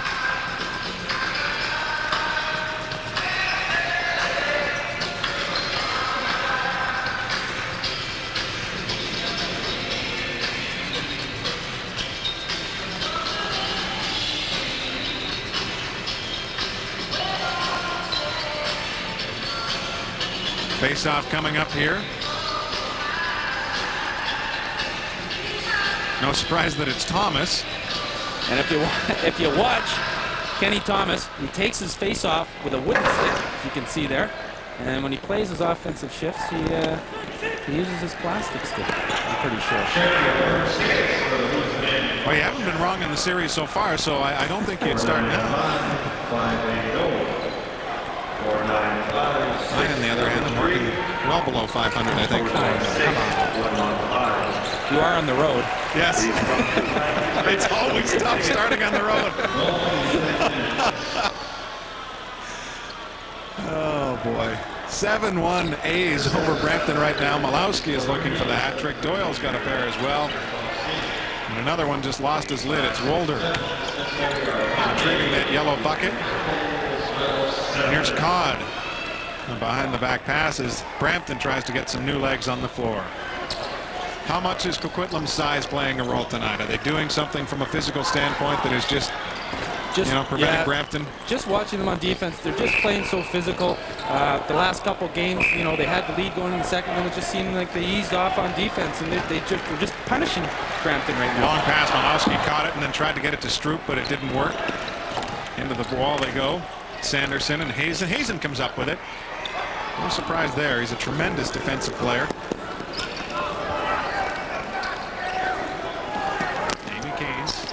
Had a couple, including the winner in game 1. It was a surprising night all around. I think everybody in the building was shocked at how well Brampton could play. They got a couple of key goals from A.B. Canes and also got a game MVP award going to backup Brandon Miller, who started for Bob Watson, who had injured himself in the warm-up. So it was quite a night, and then they followed it up with an exceptional performance in game 2. And finally, the Adanacs have come to play in game 3. Just watching Coquitlam there.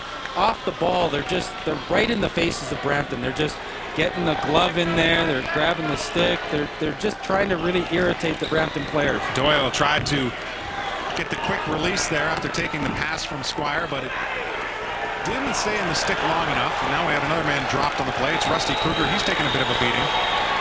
Seem to be giving the Brampton players a little extra shot every time, just as they're heading to the bench. And that started early tonight. As we saw Doyle and Squire in the exchange area of Brampton early in the game, causing a ruckus. Shot there, beats Brandon Miller, his first of the game, and we've got a scrap behind the play as well.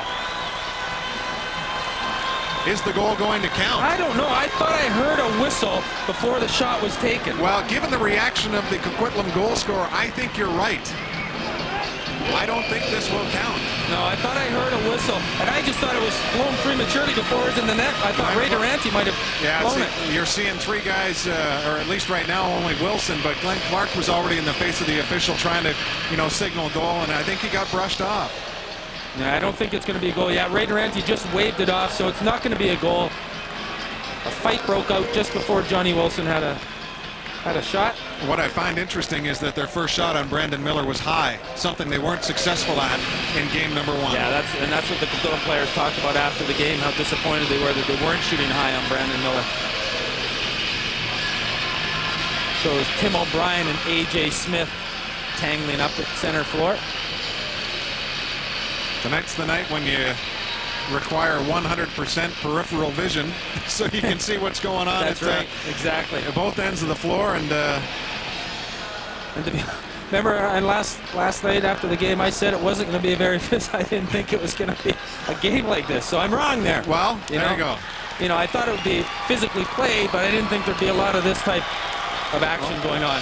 We're seeing Tim O'Brien get escorted off now.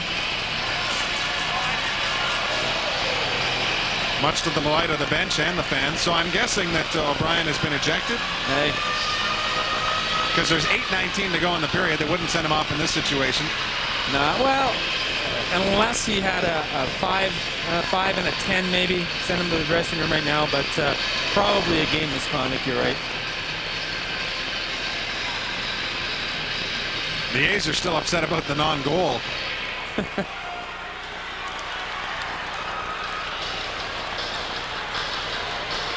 So O'Brien is out with the game misconduct.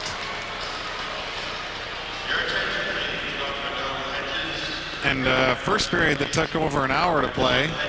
The second period is likely to close in on that mark as well. Still 8:19. Well, maybe I'm overstating it a little bit at this point, but if there's any more slowdowns, you can bet that it's going to be a long night at the Coliseum. It's been a good one for the fans. Lots of action. More goal scoring, I guess, from the Adanacs side tonight, which, of course, the fans want to see.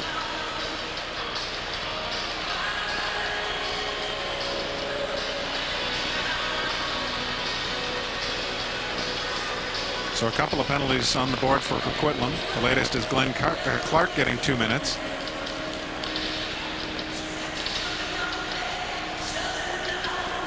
Let's listen to this whole play. We've got sound up, and we'll try and catch the whistle before the goal is scored at the other end. Let's listen in for that.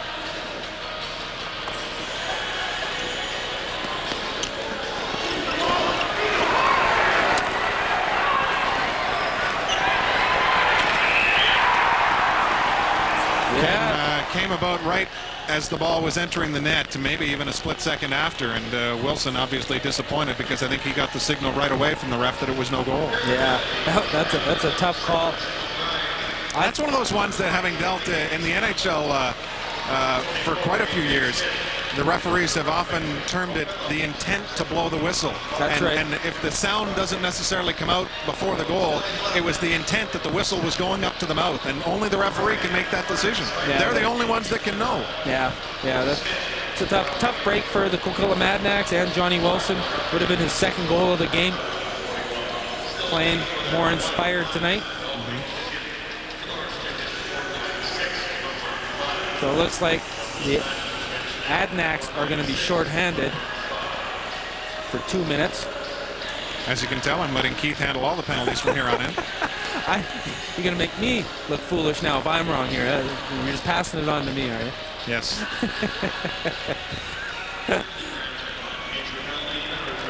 So a 2-minute power play for Coquitlam. Oh my goodness, how did that bounced in off of a Brampton defender and Jim Moss, and Brandon Miller is stunned.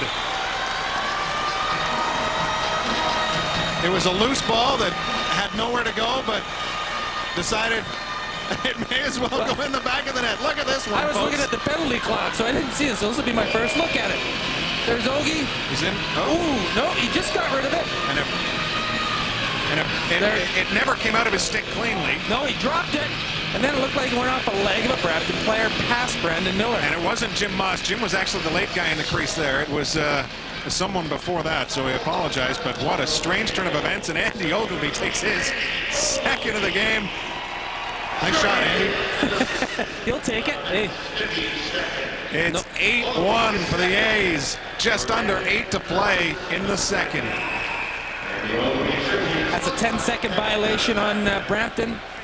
Not getting the ball, or sorry, Coquitlam not getting the ball over, so it's a turnover to Brampton. That's right. As they are in a 4-on-3 power play mode are the Excelsiors right now. Oh, nice save there by Elliott. Nice stop on Kruger. Dallas, after being pulled last night, has come back and played solid. He hasn't faced, like you said, a lot of quality shots, but he's had to be there. Timing is everything in this game, and Dallas has done a nice job. Josh Sanderson, though, with a bounce shot, goes to the far side. Nice goal. It's 8-2.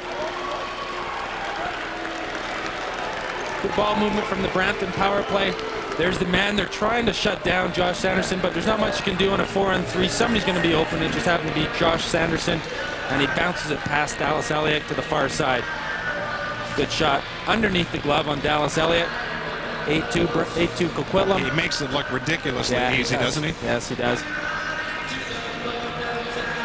There's the nice numbers that allowed him to tie Sean Williams of the Brooklyn Redmen for the OLA scoring lead. Williams got the edge on more goals, but Sanderson thought he probably would have had the scoring title locked up, but Williams went into Akwesasne on the final Sunday afternoon of league play and racked up 14 points in a 24-14 victory, I think it was, and got the scoring title that he was looking for. Where did he jump from, like third or fourth up to first?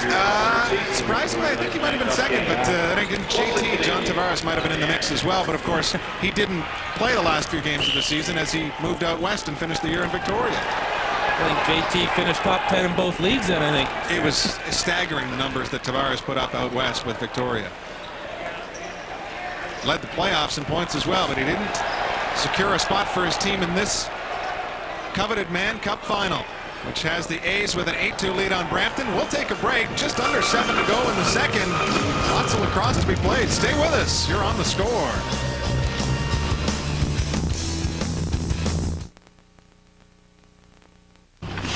Who are we? The Canadian Forces Army Reserve. An amazing part-time job.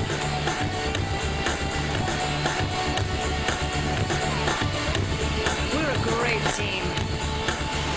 This is no easy task. But think about it. Maybe it's just what you're looking for. Strong, Proud. the Canadian Forces Army Reserve. A message from the government of Canada. Proud to be a Yankee. Proud to steal the glory from a 400-foot drive. Proud to have played stickball. Proud to be Puerto Rican. Proud to play in a new era. Proud to be a 6-time All-Star. Proud to break up a double play by any means necessary. Proud to take batting practice till my hands bleed. Proud to play in a new era. Gentlemen, we can rebuild him. We have the technology. Better than he was before. Better, stronger, faster. Introducing the all-new 270 horsepower Chevy Trailblazer, the most powerful mid-size sport utility in the world. It's one strong SUV. The new 2002 Chevy Trailblazer, like a rock. Who are we? The Canadian Forces Army Reserve. An amazing part-time job.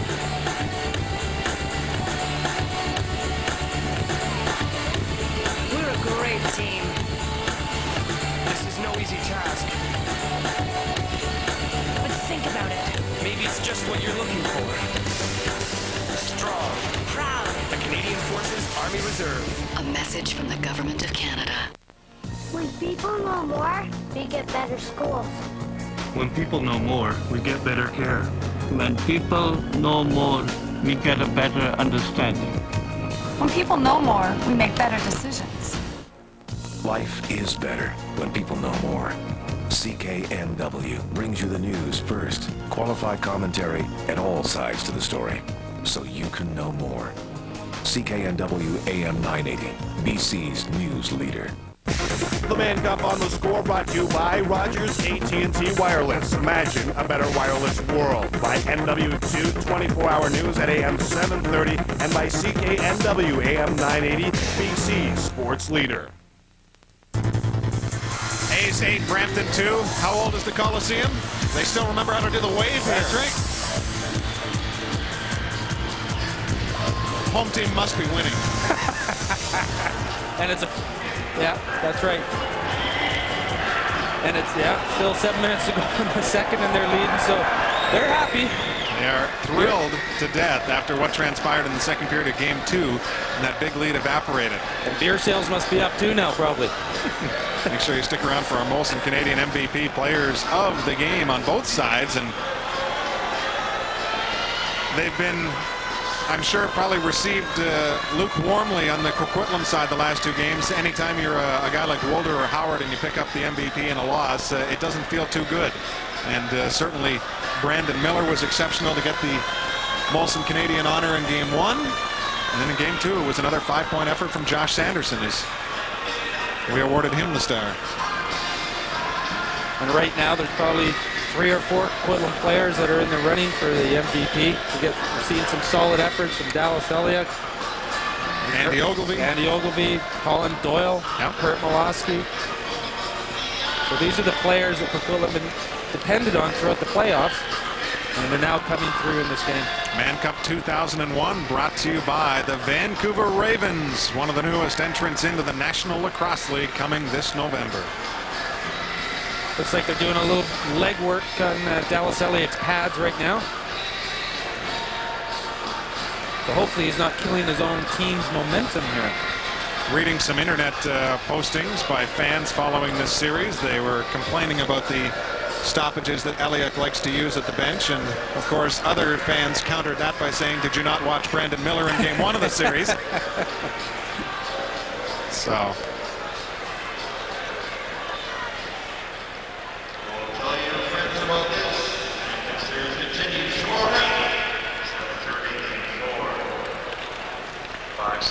Adanacs with the 8-2 lead on Brampton. Just under 7 minutes to go here in period number 2. Mann Cup 2001 presented by the Vancouver Ravens, who are looking forward to their first season in the National Lacrosse League starting this November. And make sure you stick around after this one for our Molson Canadian MVPs of the game, one selected from each side. Right now the Adanacs have a good chance to have their MVP being the one smiling most. Stroop with the far side pass. Picked up by Doyle. Doyle to Stroop. Can he get it back to Doyle? Tried to. Malowski with a big goal. Brandon Miller saw that one sail top to his right. It's 9-2 for the A's. Colin Doyle with a good effort. He dropped the ball in front of the net. Had the presence of mind to keep following it. Picked it up. Here's the pass. Stroop. Doyle drops it. Right in front of him, picks it up, goes behind the net. Brampton player let Kurt Malowski slip behind him, and then Brandon Miller going down to his knee, puts it short side on Brandon Miller. Doyle sees a little flip behind the back pass by Colin Doyle. Great pass by Doyle to Malowski. Wow, Doyle's got the stick skills going tonight when you consider what Doyle did for his second goal of the game, that nifty no-look backhand shot into the top corner. And this is what we were harping on over the first 2 games. Where was the skill from the skilled players? Yeah. It's on display tonight. Things have really opened up the Coquitlam way anyways. Brampton's still looking to try to get inside on the Coquitlam Adanacs. Malowski with the second hat trick of this year's Mann Cup. Josh Sanderson had one in game 1. Doyle and Stroop setting it up.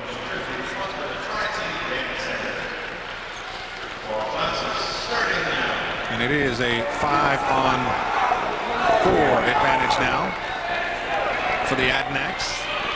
So not only do they have a 7-goal bulge, they try and add to it here. 5:50 to go in the second. Pass across, and it's swallowed up by Miller. Stroop letting it go. Stroop's got 3 helpers in this one.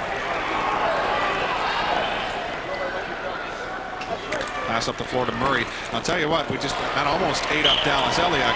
We haven't heard many opportunities from Brampton shooters. You know, I just, as I see that pass going to Murray and I see him getting set for a shot, I'm thinking, when was the last time I called a Brampton guy shooting? That's right. You know, it's not happening for them right now. Coquitlam's playing very solid defense in front of Dallas Eliak. Squire on the far side to Wolder. Down low, Doyle can't retrieve it. Sanderson flips it up front, but it's not picked up by Driscoll. Now Stroop underneath, big arm saved by Brandon Miller. Oh my. Here we go. Now did that go off his mask though, or that shot? No? Well, I thought it actually might have hit the post, but I saw the post rattle. Let's get a replay to clarify who's right and who's wrong in the booth. Brandon Miller at the bench. There's no, we're just kidding. We're not really that. We are very competitive. Are we? Well, it's a good thing we haven't golfed yet. It's a shot from behind the net and square off the mask. Well, like I said, a left arm save. We're both wrong. Oh boy, it's a good thing we're not up another 20 feet from our broadcast perch here. I thought I just had my prescription redone on the lenses, but I think I need one. Yes, Keith was working the binoculars earlier and was having trouble seeing with those, so I'm not sure. I think it's affected them. Well, this game has certainly been slowed dramatically at times. Both goaltenders can be to blame for that. The temperament of both teams can be blamed for that. The officials, I think, at times can be blamed for that. And it is an Adanacs 9-2 lead. We are still in the second period with just over 5 to go. Brampton does need some sort of spark to get him going here. They put Brandon Miller in, and he's let in a couple goals since going into the nets. So a shorthanded goal here would probably give them a little bit of a spark.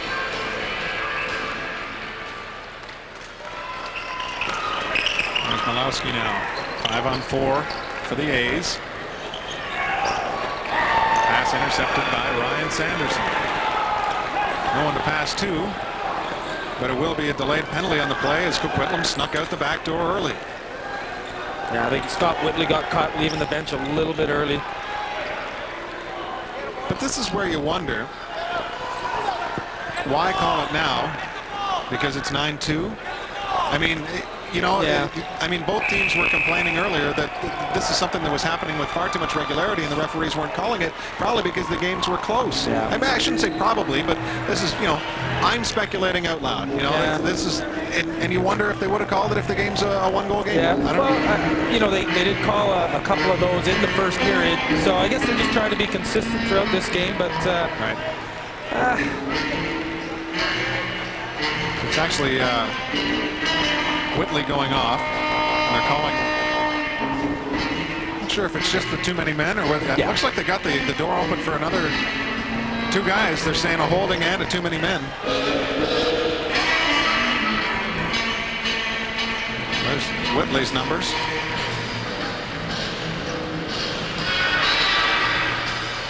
Did you ever get a reason as to why they went with the Blonde Ambition Tour here as Coquitlam marched towards the Mann Cup? No, they actually did that back in '98 as well when they went back to Brampton. Well, it worked so well then. I mean, why wouldn't you try it again? Oh, boy.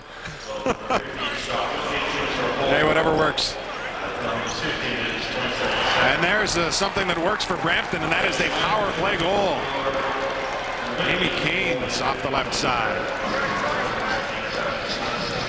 So it's a couple power play goals tonight for Brampton. Haven't really done too much 5-on-5. Here's Amy Keynes cutting from the corner. Good top corner shot to Dallas Elliott. It's 9-3. Tell you what, if Brampton gets one more before the end of this period, anything could happen in the third.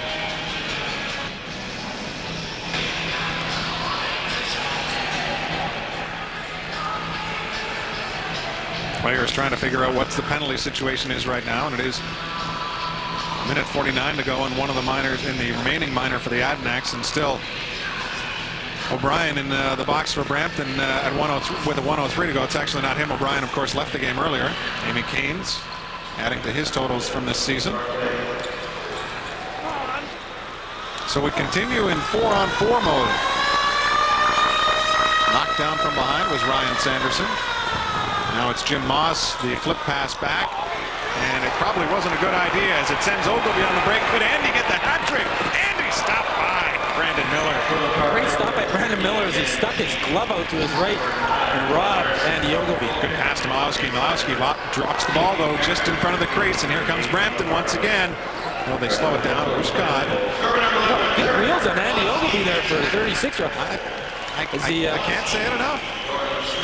I've been extremely impressed with his ability at both ends, and I know that won't surprise many that have watched him throughout the years, but you would just think Father Time would play a role, and he's had knee injuries. I mean, he blew out both ACLs a couple of years ago and has fought back from it. I think he's retired 4 times, hasn't he? Now, I'm not sure that's officially documented, but you're probably right. 9-3, Adanacs over Brampton. There's a look at Chris Driscoll. Takes a quick shot. Dallas Elliott there to make the save. Man, just got by the post. Tell you what, it's a game where you just have to keep shooting, and we have yet another stoppage, and this time it's because Brampton timeout. Now you would think, with all the stoppages and all the goalie equipment fixings and the TV timeouts, they'd be well rested. That Terry Sanderson would have already launched his game plan to the boys, but he obviously sees something, and you know this full well. This is something where a coach all of a sudden picks up on something, correct? That's right. You know, you're in a 4-on-4 situation. The idea comes in. You got to get it to the troops quickly, so you burn the timeout. Well, I think what he might be looking at is there's only 7 seconds left in Tim O'Brien's major, so they're going to be shorthanded now. So he probably wanted to get his ragging players out on the floor to kill off the remainder of the penalty. And there it is.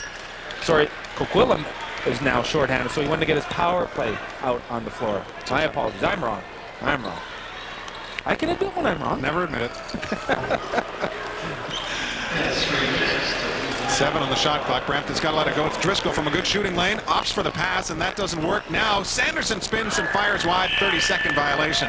I think Driscoll should have teed it up himself. He was in a lane that he likes to shoot from. Yeah, he might have thought he was just a little bit too far up, but as the clock was running down, yeah, he should have had a shot. All right, here's Wolder. Gets Wilson on the floor. Wilson's had a nice game. Wolder now spinning away again. Coquitlam on the kill for another 10 seconds. And they've done an effective job here. They're down to about 2.5 in the period. Malowski now. It's got the full 30 as the man is out of the box. And the A's go on the attack looking for their 10th of the game. We haven't seen a team get 10 in the series until now. That's Wilson with the goal. His 2nd of the game, and what a way to make your presence known after sitting out game number 2. Good shooting by Johnny Wilson. There he is. He gets freed up, and a nice bounce shot between the legs of Brandon Miller. You know, before that, it was a good job by Kurt Malowski to get open. He kind of threw Kevin Dance aside, got the ball, and found Wilson, who was streaky towards the net. John Wilson making it 10-3 for the A's with just under 2.5 to go here in period number 2. Of course, no player is pleased to be sitting out a Mann Cup game, and Johnny Wilson wasn't happy to be sitting out, but here he is tonight back in the lineup with a couple goals. His 10th career Mann Cup goal.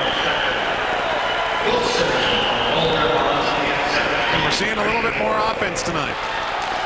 Certainly from the A's anyway, but this could still be a game where we see both in double digits by the end of it. Yeah, you never know.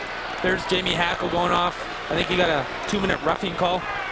And you know, that's untimely, and it's something that goes back to the discipline and maintaining your focus. And here's Jamie Hackle. There he is. Wow. Could have been a rough, could have been a high stick. Oh, right there.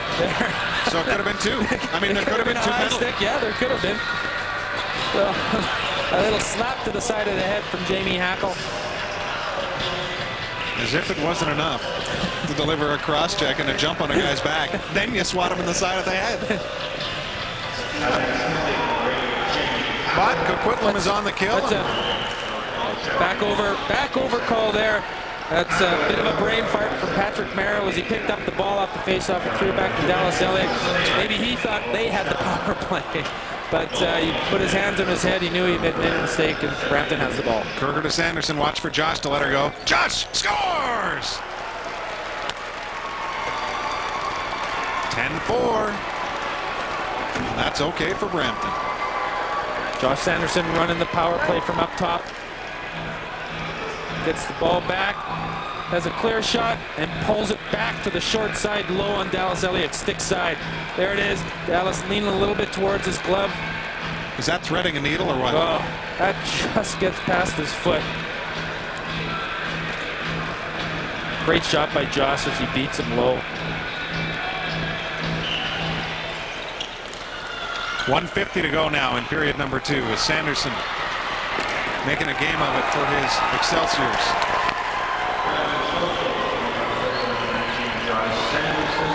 Second of the game for Josh.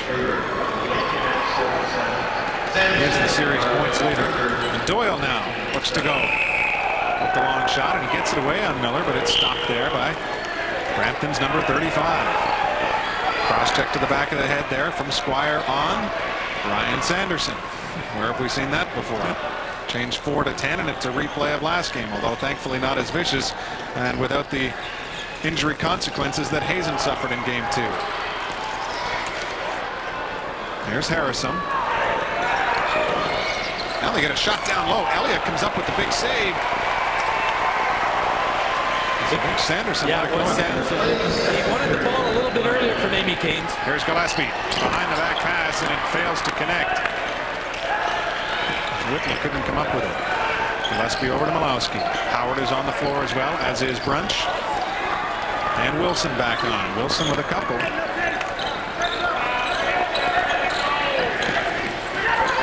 Brunch to Malowski. 36 on the game clock, 12 on the shot clock. Stick up, stopped by Jim Moss. 2-on-1 for Brampton. Moss has got the trailer now. Oh, it was Hazen that was cutting towards the net. I think Amy Caines thought he was in a position to receive the pass when he clearly was not. Now it's Coquitlam going the other way. And Pat Coyle, pardon me, Glenn Clark, to call a timeout. Oh. thought about shooting the ball. The ball wasn't in the stick, and then his follow-through almost took the head of Dance off. Glenn Clark was calling a timeout, and the referee maybe didn't hear him, so Kevin Dance came up, gave him a shot, and Glenn Clark retaliated. 16 and a half to go. He's calling the timeout. Kevin Dance comes up. Oh, and then Glenn Clark gives him a good two-hander across the head. And what will the referees call here? Apparently nothing. I was just saying on that play with Amy Caines, received the pass, and he had the whole lane, and Hazen had his back to the ball, but Amy Caines could have gone right down and on top of Dallas Elliott. He had a good opportunity. Dallas comes to the bench. It looks like the A's will look for more offense here in the final 16 and a half seconds of the period.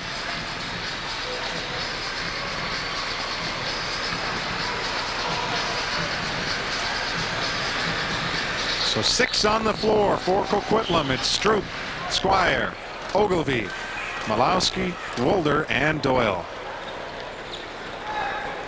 A game of catch by Wolder and Malowski. It continues, and Malowski will likely be the shooter. No, they try to go across the crease, but it's intercepted by Moss, who takes a hack in the crease. And that's all she wrote for period number 2.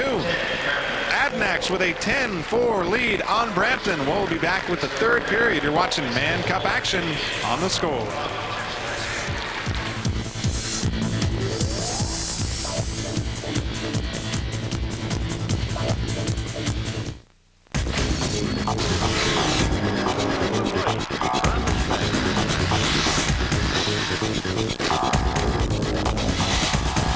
Game Surfer is brought to you by PlayStation.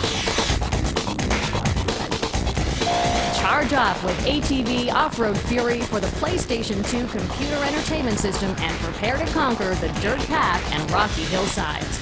Choose from over 10 authentic ATV vehicles and race on one of the 20 huge free-roaming environments as you experience amazing graphics and incredible gameplay. Rip past your opponents with a number of authentic stunts and intense air as you attempt to keep the lead while leaving nothing but dust in their face. Unfold on a tale of epic adventure in Dark Cloud for the PS2 computer entertainment system. Join a boy and his 5 playable friends in a spectacular journey that will have you battling fierce monsters and ancient evil in an attempt to rebuild the world as it once was. Collect hundreds of items along the way that will help you customize your weapon in preparation for the ultimate battle. Featuring stunning graphics and amazing gameplay, this action RPG with real-time strategy elements will provide more than 50 hours of great gaming. The #1 snowboarding series Cool Borders returns, and this time on the PlayStation 2 computer entertainment system. Shred some powder as you compete against 10 of the most challenging riders ever assembled as you race through 20 huge courses. Catch some insane air and earn points performing from a wide selection of moves and tricks with the one goal of becoming a champion. New motion captured animation, incredible 3D graphics, and an awesome soundtrack are all combined to provide truly phenomenal gameplay. And check this out. Log on to thescore.ca, answer the PlayStation trivia question, and qualify to win a cool PlayStation prize pack.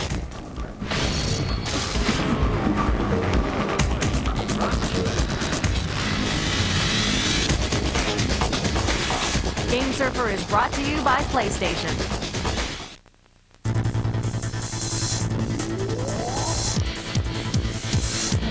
Back in the Coliseum, Coquitlam is in charge. 10-4, they lead Brampton. Let's take a look at the scoring summary for that second period. It was full of action. Kurt Malowski had a pair for the Adanacs, as did Andy Ogilvie. Glenn Clark threw one in as well. Colin Doyle with his second of the night. For Brampton, Josh Sanderson had a strong second period. He scored 2, and Amy Caines added another. There's the shots on goal now, all equal, 33-33. Let's go upstairs for what should be an exciting third period and join Brian and Keith, guys. Thank you very much, Kevin. We are looking forward to more entertainment. What kind? That's what we're not sure. We'll see what happens if this gets a little out of hand. Coquitlam has come and played 40 minutes of lacrosse so far, as opposed to the 20 that they played in the first 2 games. Absolutely right. Off the draw in which Thomas was a factor, it looks like it'll be Brampton ball.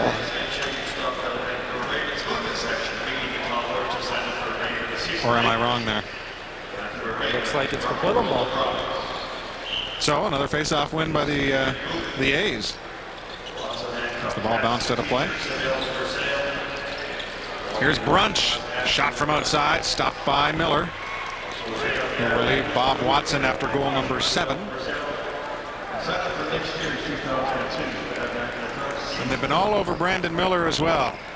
A's have been pretty forceful in their attack.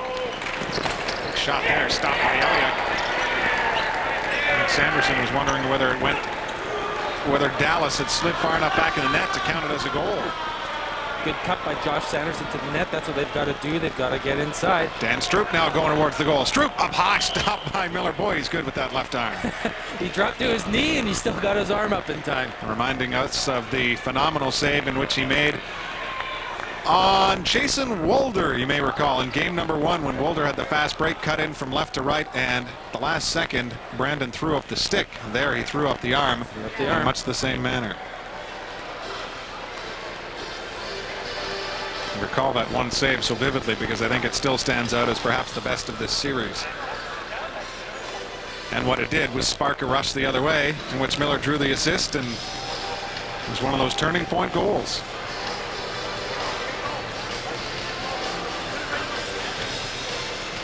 (10-4), Adanacs leading Brampton. Rusty Kruger off in the box. His 3 assists now taking a backseat to this latest infraction. And a power play for the A's is not the way the Excelsiors needed to start this third period. Kim Squire stopped by Miller. He's still off the score sheet. Man, I wonder what his confidence level's like. Just keep shooting. Doyle. I'll probably try and keep feeding him. Doyle stopped by Miller. I mean, when you have a 6-goal lead, you may as well try and wake up, you know, some of your guys that are struggling. So if we see Squire with ample opportunities in the third, I wouldn't be surprised. There's Amy Caines. Caines finds a man down in the corner. It's Driscoll who's now up at the half boards. Behind the back pass does not hit Caines, but it may find Josh Sanderson in the other corner, who's run into the wall by Coyle. High check there, missed by Murray. Coyle runs it out. As Wilson, who's had a strong game, along with Stroop. All their big gunners have had pretty good games. Yeah, and just Squire is about the only one that hasn't been a factor. Malowski has the hat trick. Stroop Doyle tries the bounce shot. It's stopped by Miller. Momentarily lost by Brampton, but Driscoll's got it now. The penalty kill continues with 30 to go, and the penalty to Rusty Kruger. Better hurry up. Okay, they almost got caught on the 10-second violation there. The referees seem to count just a little bit slower than the clock actually goes for those 10-second violations. And of course, the difference being there's no real way, at least you can't compare it to the 30-second clock, because it doesn't run in this league, where in the Pro League you can see whether they get up the floor in that 10-second time. Right. Another replay here on a big-time collision. There's A.J. Smith taken down by John Harrison. Is that a 2-point takedown? Yeah. Could have been a 2-minute penalty, too. I would think so. Malowski now taking a good hack from Ryan Sanderson. Dishes off to Wolder. He's got the high man in Brunch, but opts for a crease crossing pass to Mr. Wilson. Give him the hat trick for John. It's 11-4 Adanacs. Nice tuck by Johnny Wilson. Couple of fakes. Makes Brandon Miller drop to his knees and dumps it over his shoulder. When there's a fake, and then just up and over as Miller's down on his mercy. Two A's with hat tricks, Wilson and Malowski, and it's a 7-goal bulge now. I think it's a good observation that Johnny will be in the lineup in tomorrow's game, I'm sure. Stop going out on a limb, would you? It's a thin branch that I'm standing on, I think. Howard and Wolder drawing the assists on the play. Here's Harrison. Tough hole for Brampton to climb out of down. Harrison with 7 on the shot clock. Works towards the middle, but has got nowhere to go. And it looks like it'll be a 30-second violation. Some outstanding work done by Andy Ogilvy captaining the defense. That's a great set on defense for the Adanacs. They just smothered him, didn't give him any opportunity to get inside on Dallas. You know, you got leaders like Coyle and Ogilvy at times out on the defensive end of things. They provide an awful lot of inspiration for the guys going the other way. They do. There's a lot of veterans out there on the floor. Kevin Brent, Pat Coyle, Eddie Ogilvy, as you said. I find it interesting, you know, reading through some of the media notes that have been put together by both teams, and often they'll ask players for inspirations in the game. And we touched on it earlier with Gillespie, influenced by a Lindsey Sanderson, who's the assistant coach for Brampton. There's a lot of guys on this Coquitlam team that are, you know, big fans of Ogilvy and Coyle. You know, that they are their inspiration, that they are their favorite players, and they are, you know, their leaders at all times. Yeah, they lead by inspiration, that's for sure. I mean, they've been around in the league for a long time, and they're great defenders. Could have been a penalty behind the play there as the helmet of Doyle was kicked away from him, which is clearly an unsportsmanlike gesture. Referee was watching it all the way, chose not to call it. Sanderson now avoided the plastering from Hackle. And there's a hack from Kruger. Or is it? It was Kruger on A.J. Smith, and are they going to call it? Yes, they are. I think a little bit of acting by Scott Whitley. No, Kruger was the hack up here, I think. Was it not? Oh, I thought they were This is Henderson going off Henderson here. going So there was a separate, we were both watching different incidents. There's so many going on. Well, it's been that way. Most times this evening, when we're looking one way, there's been something going on behind the play. It's been that kind of night here at the Pacific Coliseum. Henderson gets the slash at 4:17. So it's another power play, and the A's have a chance to make it an 8-goal lead. Doyle works his way in. Miller goes down, and good on him to do so because he was in perfect position. There's Jim Moss. Just wants to get up over half, and I don't know where that stick hit, but Moss is still running the floor.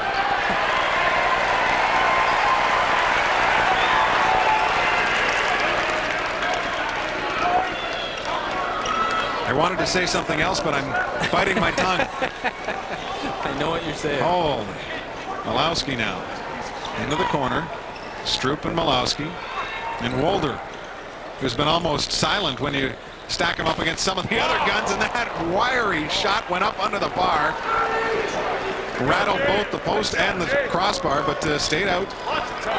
That's that rising sub shot from Jason Wolder. It is a great weapon to have, no question. And Wolder's got it again. Now he's got it over to Wilson, who's got 3. Other side. The pass does not connect with Squire. There's 15 on the shot clock. Wilson to Wolder. Down low to Squire. Out in front to Malowski. Stroop's got to pick it up off the wall. Gets taken in.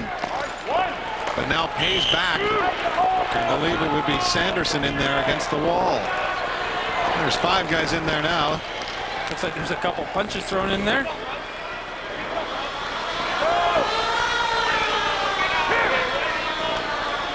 you think there'll be any intensity in Game 4? I think so. Man, this is something else. I think we all expected it to happen at some point, a change in momentum, or at least an appearance from the A's in this series, and we've got all and then some tonight from the Adanacs.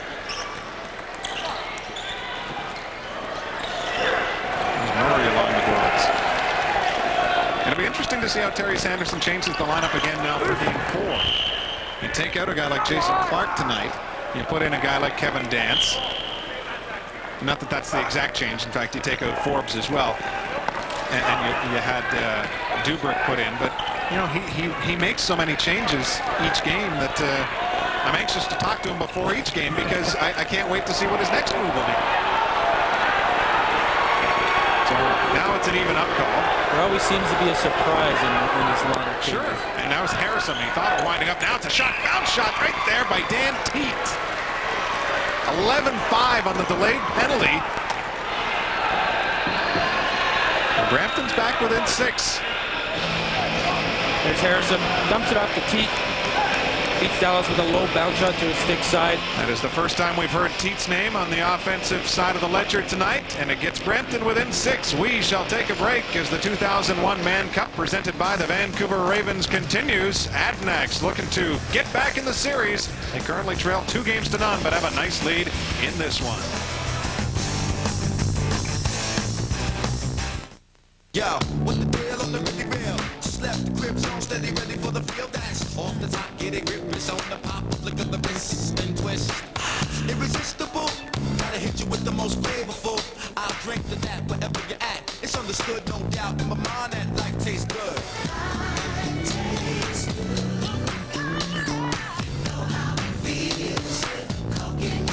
It's all good for the cook.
Adanacs 11, Brampton 5. Brian Duff, Keith Cowison with you for at least 13 minutes and 33 seconds more of lacrosse action.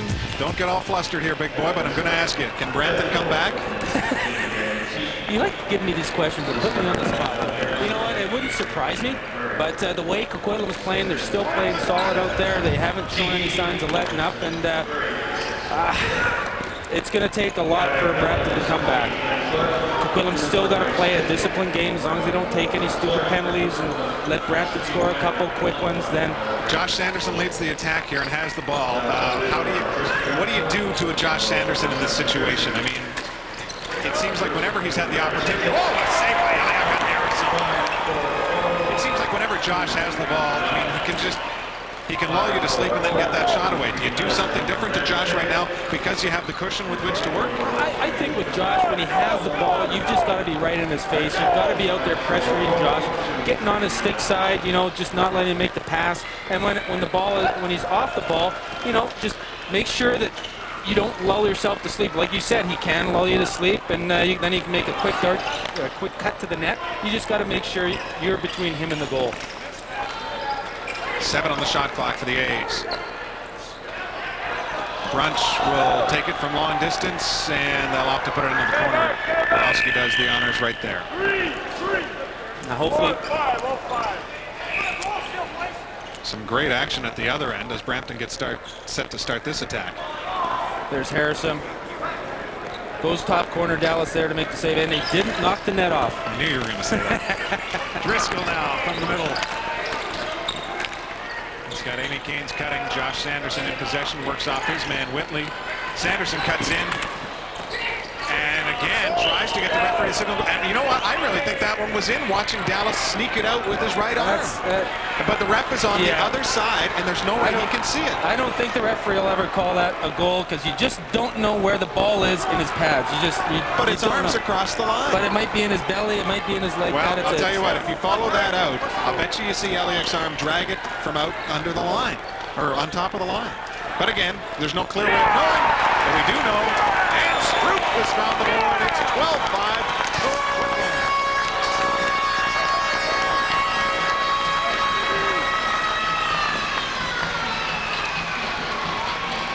There's a dish to Danny Stroop. He didn't die this, well, at the end he does, but he doesn't fall down. He goes top corner, and Bob Watson, he's a little tightrope as he goes along the crease there. Make sure his feet aren't on the crease or in the crease. Tucks it upstairs. So that's kind of been the way it's gone for Brampton the last 2 or 3 times they've scored. It's been matched quickly by the A's, and you got to love that if you're Bob Johnston. That's right. Coaching the A's, because you just, you know, the message is trying to be sent to the guys, don't let up, don't let up, don't let up. And it's getting through tonight. And that's what I was going to say, that you don't want to be like, you don't want to be caught not going to net, waiting. You know, you still got to take the ball to the net. Like that. And it goes off of Miller. Now it's out front again. And another stop by Miller. Howard can't buy one tonight. Brampton just seems to be a little disorganized on defense right now. Kevin Howard was able to get 2 good chances right in front of Brandon Miller. Now here's Wilson with 15 on the shot clock. It's down low. Back out to Wilson. Brunch had a chance to maybe get one away quick, but he didn't receive the pass cleanly. Shot from Wilson as Miller's stick buckles the twine, probably causing an anxious moment for a fan or two in this building. Kevin Danson, Jason Mulder looking like they're going to swing their sticks at each other, but nothing happens. Oh, and look, Josh Sanderson comes flying off the bench and does a little elevated check, which he would have to, I guess, to get in the face of, I think it was Howard. Here comes Sanderson off the bench. Actually, he goes after Malosky, and Malosky's still tall. He's probably he's 6'2". And Howard was in right behind, so good for Sanderson to make his presence known. Coquitlam still taking the ball to the net. They're not just sitting back in this 12-5 lead. And we now have one altercation. I was waiting for 2 others to erupt, but right now just the one. I think it's Dubrick and Ogilvie that are tussling right now. You're amazing. All I see is orange and white.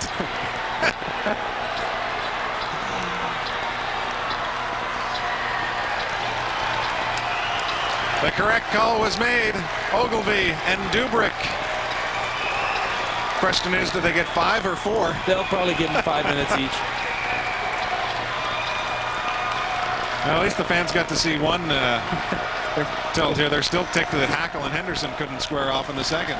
There's still just under 10 or 11 minutes to go, so or maybe a few more. You just never know. Well, maybe a few more fans in the building for Game 4 and any subsequent game in this series as well after what has transpired in game number 3. Smith is taunting his opponent Dubrick. And Dubrick will probably earn himself some extra time by not going to the box. Yeah, and A.J. Smith should and you look at the leadership right now of Patty Coyle coming over to the bench and saying, enough, guys. Stop the taunting. We're up by 7. Let's concentrate on what we do now. Great leadership. That is. Let's get back focused back on the game. They still have a job to do. Never count this Brampton team out. I gotta admit, we're so close to the action, and the fans here in our broadcast location, it's very interesting to see how riled up they're getting and how much they love to taunt the Brampton bench. Not that I'm condoning that, but it's interesting to watch. Clearly a greater atmosphere in game number 3, and the organizers expected that. You head into a situation where, you know, games get closer to a weekend, and coming off the long weekend before, you know, it was tough for the series to get started. And I wouldn't say a desperation game, but it is a game Coquitlam needs to win. Absolutely. So I think the fans realize that. Come out, support the Coquitlam Adanacs. Rusty Kruger trying to get under the skin of his ex-mates. And once again, Pat Coyle trying to tell guys like Malowski to get your head in the game and don't worry about Kruger getting into your head. That's right. That's good. That is good leadership by Patty Coyle. Settle down.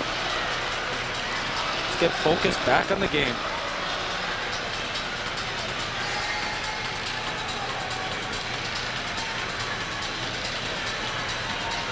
Officials trying to avoid future confrontations between Ogilvie and Dubrick, as both get 5 and a game. Or 5 and 10. 5 and 10, which puts them out of the game. And you know, that's Andy Ogilvie having a very strong game tonight. 2 goals tonight from Andy Ogilvie, showing a lot of leadership tonight for his Coquitlam Adanacs. 5 in games is what's announced in the building here.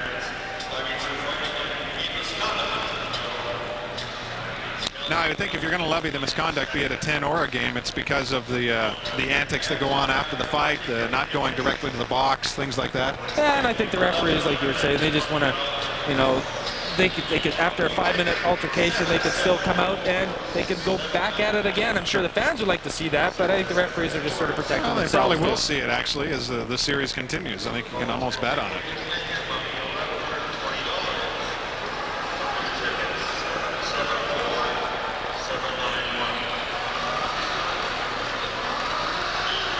(12-5). A's in control of this one.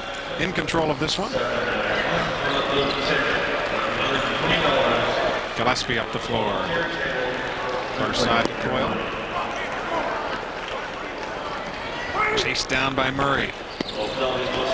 Coyle spins back. Sees a man in Wolder.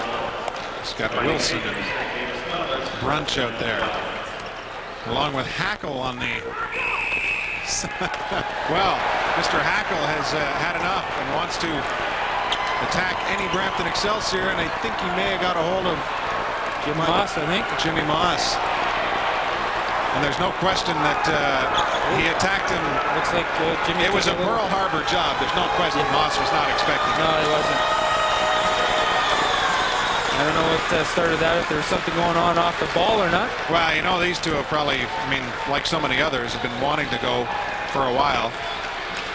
And it was interesting that I just spotted number 8 out there with the guys that he was with, and it didn't seem like the right mix. And you're wondering, why is Hackle out in this situation? Well, now we know why. He got his chance and probably can scratch another number off his list from last game.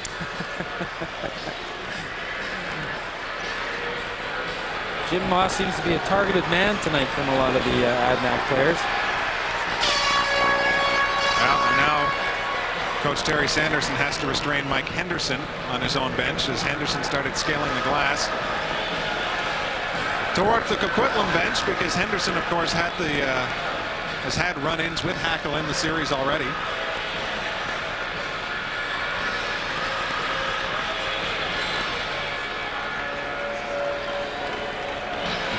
I wouldn't be surprised to see Coquitlam come out of this short-handed, giving Brampton a power play. Jamie Hackle might get the instigator penalty on this one. You know what? There's a situation that could develop here, and I wouldn't be surprised if it's a 5-minute power play. That's true, yeah. And those are the things, I mean, you know. 2 power play goals, 12-7, and yeah. Still lots of time left in the game.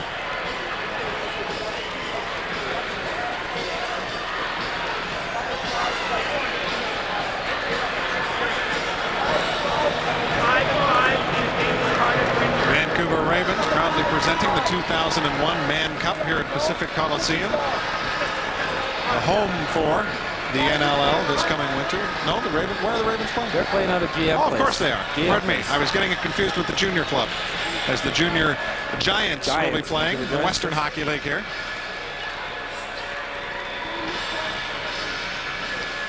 We're very excited this winter about seeing the National Lacrosse League in Vancouver. Yes. Vancouver Ravens should field a pretty strong team, I think. There's a lot of lacrosse out here in Vancouver, obviously. That's right. Well, guys that maybe couldn't make the commitment to fly east earlier, and maybe now as the game grows and Western expansion has happened, and guys that once thought the pro game wasn't for them, despite their skills, you know, may now take a chance on it. Yeah. And, you don't have to travel as much. Obviously, you play 8 of the 16 games here at home, so that was.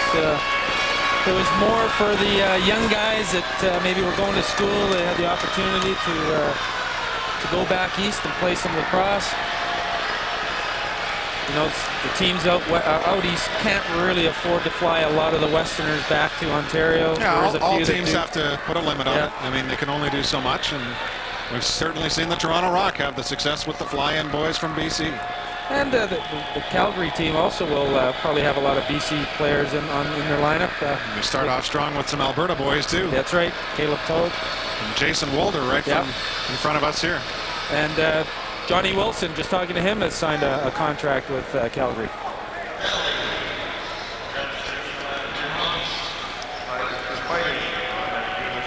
Penalties getting sorted out here. 5 in a game for both Hackle and Moss. So much like the Ogilvie-Dubrick situation. Both are quickly removed from this game. We are back to action. Seemingly a long time ago was when that infraction occurred. Good outside shot by Josh Anderson off the post and off Dallas Elliott. Wow. Whitley takes a crunching hit from two guys, but both the Brampton boys went down.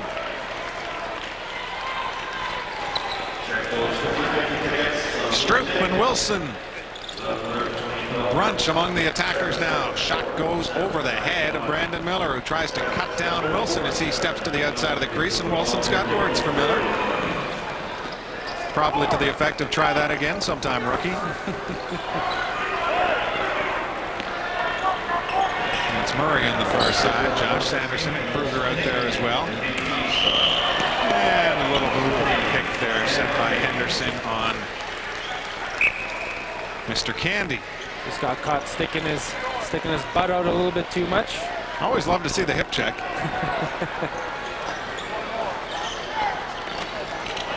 Squire on the floor, but not on the score sheet, if you can believe it. 12 Adanac goals, and Kim has been held pretty quiet. Pretty quiet. He's been absolutely quiet.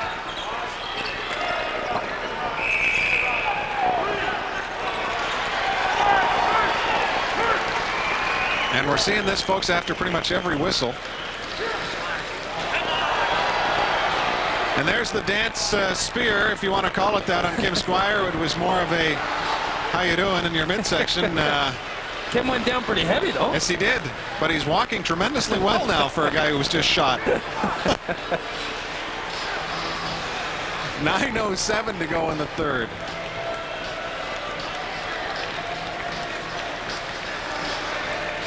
And Lunny's off for slashing. And we don't even, there's not even a penalty on Dance for the poke on Squire. So obviously the refs saw it and didn't buy it. Another power play opportunity for the Coquitlam Adanacs to pad their lead.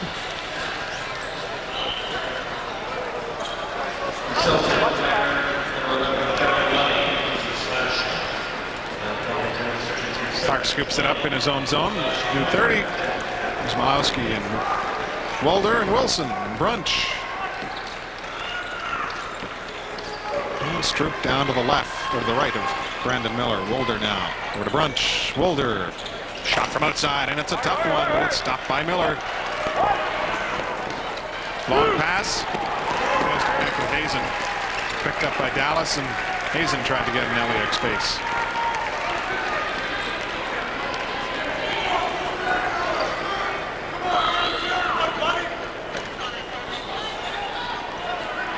And it's almost like a time-killing power play. They're going to use all 30 seconds of this clock. Unless they drop the ball, which Brunch almost did there. Driscoll was more concerned with slapping his opponent than going for the ball, and in the end it's a script goal out on the doorstep of Brandon Miller. 13-5 Coquitlam. Good little fake by Danny Stroop right on the crease. I'm not sure if Brandon Miller thought maybe he stepped on the crease. There's his foot. Looks like it was on the line, and he pulled it back. Take a look here. There's a little flip pass for Malowski. Can't really tell, but right there, I think Stroop foot was on the crease, pulled it back, and puts it over Miller's. Yeah, Miller's pointing at the crease, looking for the call, but didn't get it. So Stroop now with a 4-point game, a couple of goals, couple of helpers.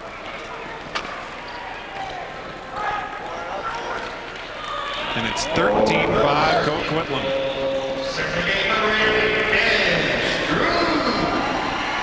And a delayed penalty on the play as Elliott makes his way to the bench.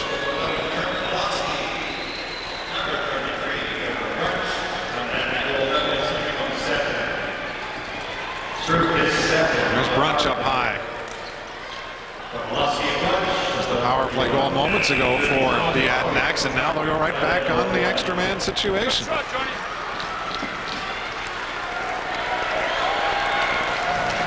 Slashing the call. Looks like Dance going off.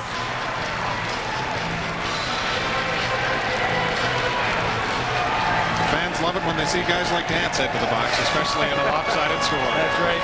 That's right. They sure do. Like you said, the Kenny Linsman type of player. And The type of player you hate playing against, but probably love to have on your team. Adanacs up 13-5. We'll take a break. Hope you'll come back for the finale of Game 3 of the Mann Cup. On the Score.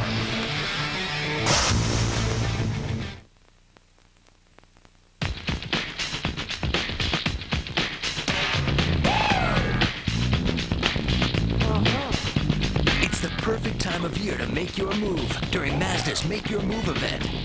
Get low 0.9% purchase financing plus no payments, no interest for 60 days on 2001 Mazdas, MPV, B-Series, 626, Millennium, Miata, and Protege. Now's the time to move during Mazda's Make Your Move event. Action Buddy! Yes, it's Action Buddy! Look at him fly when you wave him in the air. Look at his arms move. Look at his legs move. Even his head moves. What a great buddy Action Buddy is! Action Buddy, fighting the forces of evil. Impressed?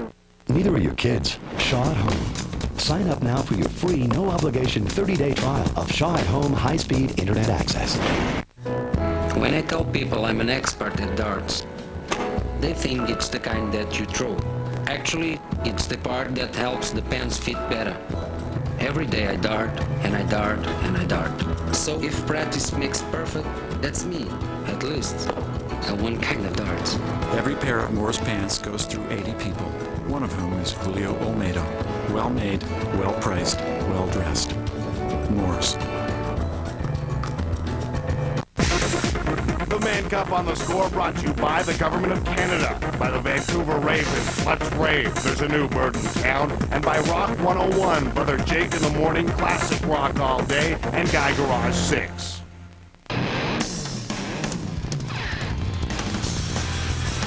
All right, another power play opportunity for Coquitlam.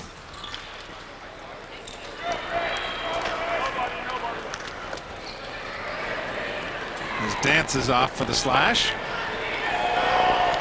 Coyle sets up, makes the change, Brunch is out.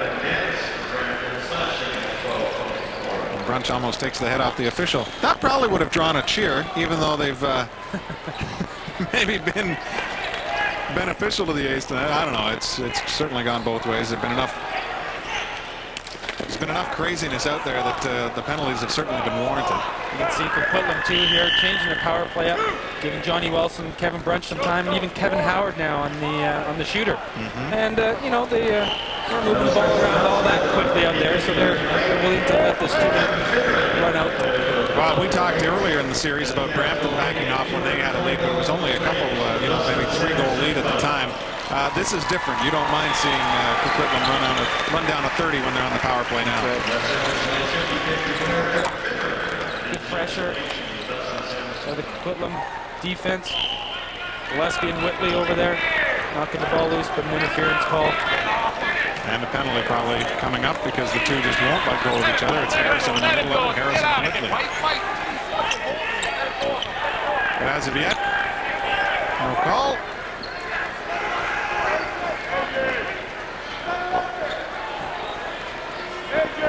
I would think both clubs at this point would just want to get this thing done. But you could speak better to that situation than I could. 8-goal lead with 6.5 to go. Tough to come back on. Especially when you're killing a penalty. You can see Coquitlam kind of just sagging off. They don't want to give up a short-handed goal. They're willing to let Brampton run the penalty out. They have no problem with that. Murray had the shot on goal there. Elliott found it through a bit of a maze. Now it's Kane's trying to dump it back to his man. Murray's got it. He's got Henderson behind him, and he gets him the ball. Now it's back to Murray. Only 20 to go on the penalty to dance. Did a good job on the penalty kill here. Amy Kane's 10 to go in the dance penalty. We also Kane surrounded. Sorry. I was just going to say we might also see some of the Coquitlam players like Doyle and Malowski maybe not getting as much forward time in this last 5.5 minutes. Well, had a one-on-one situation, but quickly turned back. Did Merrill as he saw Hazen come off the Brampton back door.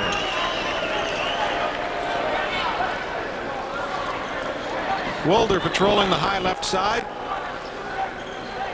Finds Wilson. Remarkable game by John, considering he didn't even play in game 2. So you can accuse Bob Johnston of pushing the right buttons.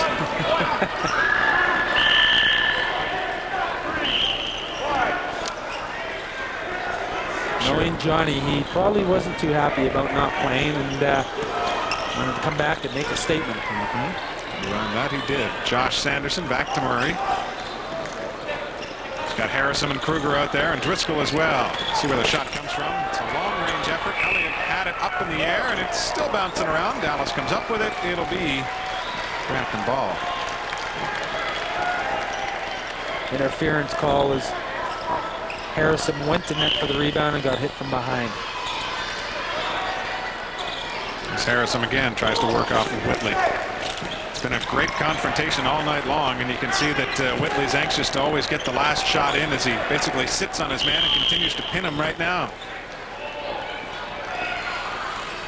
Looks like Whitley did a good job of defense, but he's going to get 2 minutes for a hold on Harrison as Harrison was trying to go to the net.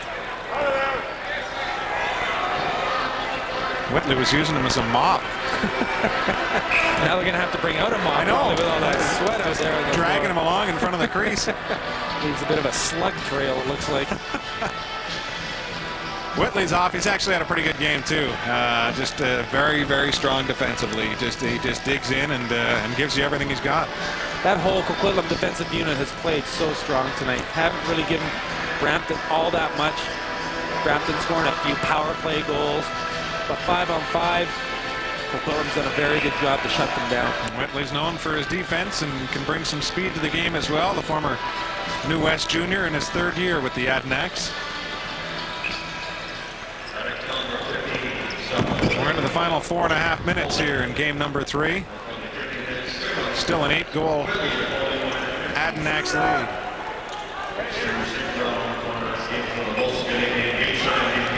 Doesn't look like there's many guys on the Brampton bench as they glance down there. Weren't that many ejections, were there? I don't think so. Man. I think they had one more. Now it's Sanderson from the outside. Elliott with the arm save. Again, Sanderson tries to get it towards the middle. Driscoll up high. Unloads and the ball hit the back of the net, I believe. And Sanderson's down behind Dallas Elliott. He looks a little hurt. Rusty Kruger didn't like that shot. I think it was A.J. Smith that gave Josh a bit of a shot. Rusty not too pleased with that. There we go. Rusty just grabs A.J.'s helmet and snaps it off his head. And it could get interesting yet. As now there's, well, they're attempting to break the record we set earlier for most men in the crease at one time. But thanks to a coil pick, he was able to take 2 of them out. And Brandon Miller has made his way to half court. And of course, Miller had some words with John Wilson earlier in the game. Let's see what happened on Sanderson's play behind the Coquitlam goal. There's Sanderson picking up the ball, pushes it off.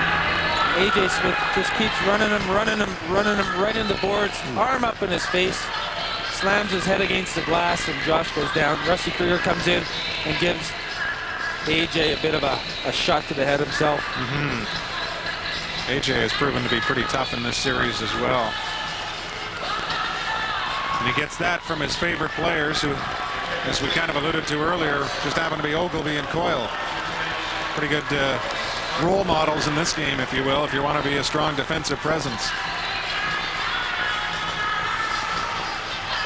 Josh Sanderson going to the bench, had some words to the Coquitlam bench, and then receives some taunting from the Adanac fans as he goes to the bench. Well, let's, if we were to rewind the tape and go back to the start when the intimidation perhaps began on the likes of a Josh Sanderson, and we we spoke out loud of we won't be able to answer the question as to whether it worked until the end. I guess in a way it did. I guess in a way we were also just expecting a better Adanac effort than what we saw in the first 2 games. What do you think was the key for Coquitlam tonight?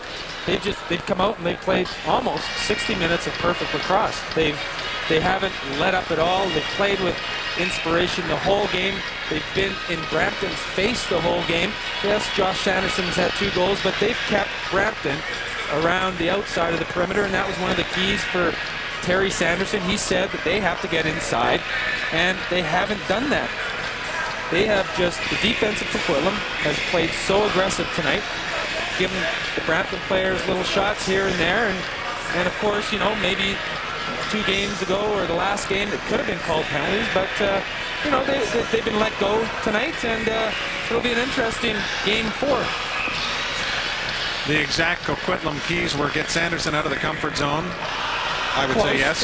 Yep. Transition to offense must improve. It has. And more imagination, more creativity, more speed on offense. And that's happened as well. Absolutely. Yep. And the third one, an emphatic yes on that. Yes. 13 goals. Yes, keep in mind some of them are power play, but they've been a lot more creative on offense. Here's Harrison from the left side. It's not to shoot. Back to Driscoll. Down to Harrison. Harrison. Shot. Stopped by Elliott. Clark picks it up. Harrison's all over him.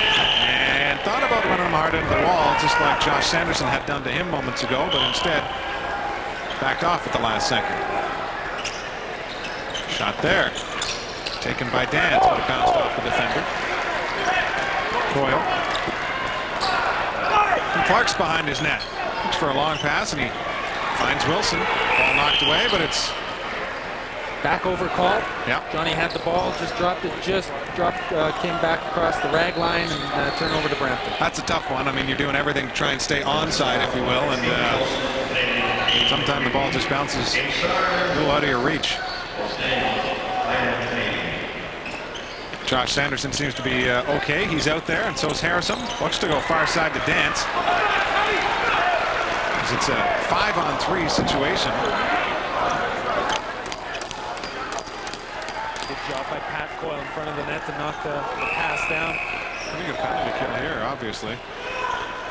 10-second violation on Coquitlam.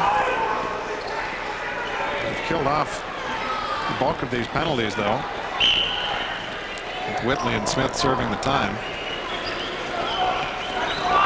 Now it's Murray again. Murray far side to Driscoll. Driscoll unloads, and it's stopped by Elliott. He's been good when he's had to be. Josh Sanderson sneaks one just to the right, but it goes wide. Jamie Caines tries to work his way out. Instead feeds it up top. Murray unloads. Man, that thing went sailing wide. 20 on the shot clock. Driscoll again, the lone man leading it up the floor. Jamie Caines to Murray. He's got Dance on the far side. And Dance lets her go. Good score at 1 earlier. Here's Josh on the doorstep. Might want to find him.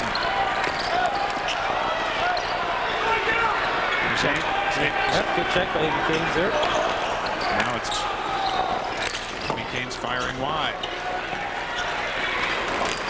Power play is over. Possession was certainly in Brampton's favor, and I think Coquitlam was wondering why there was a reset on the last exchange, and I would have to agree. Yeah, I did. The shot was clearly wide. There, yeah. It hit a defender and went wide.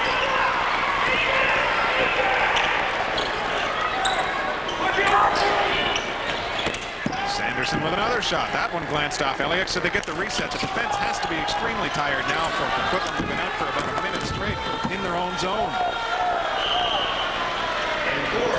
Interference call on Scott Whitley there. A little aggressive. Brampton gets the ball back.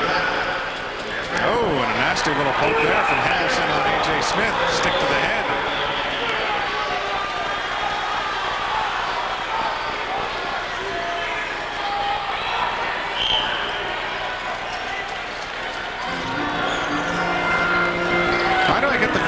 Smith may have the gloves off before this last 75 seconds expires. Look at Josh Sanderson going after A.J. Smith. Well, Josh, or A.J. won't drop him with it. Oh, that's Kevin Dance. I'm sorry, that's Kevin Dance.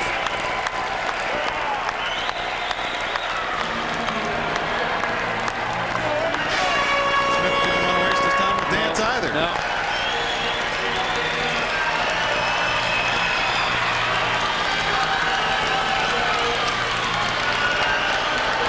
We talk often about the friendships that are made between leagues as guys now play against each other in the summer, but with each other in the winter. Yeah.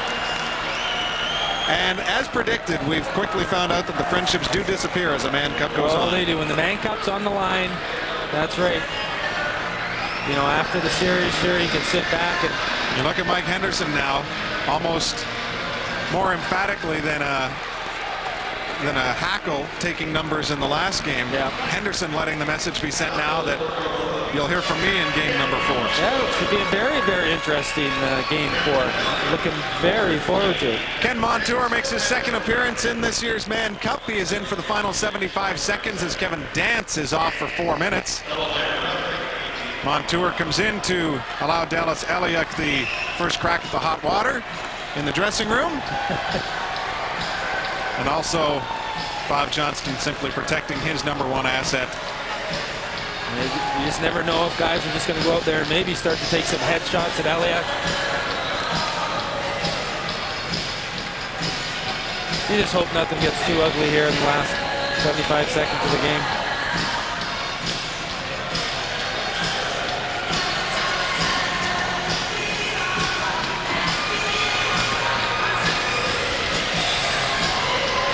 Jousting and the verbal war does continue between the two benches. That'll go on all series.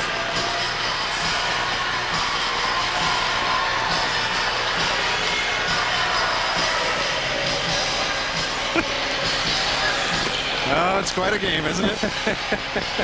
You see all sorts in a lacrosse venue, folks, and the fans just continue to do their thing here. Mike Henderson having some fun with the fans back there. I'll tell you what, the players on the Brampton bench, despite the lopsided loss, are getting a kick out of this. Situation like this, when a goaltender's being warmed up, it takes your mind off the situation to just have a laugh at the fans' expense. Good to see the fans into it tonight. Good effort by the Adanacs. Should bring some more people out tomorrow.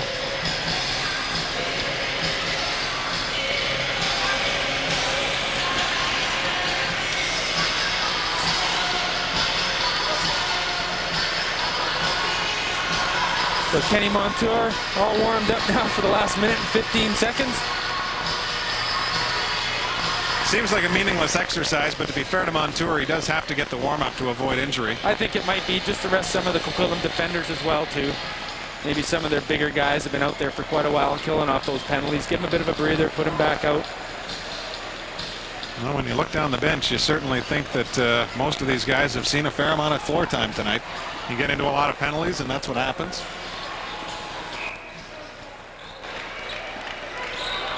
Off the draw. We are finally nearing the final minute of game number 3. Leads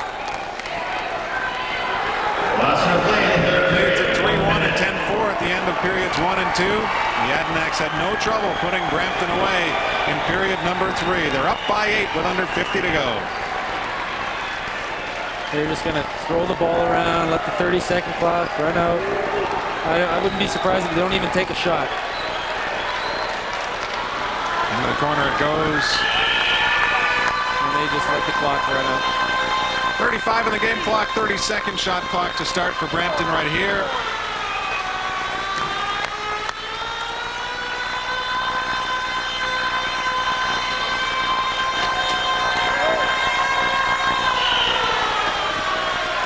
Back over call on Brampton.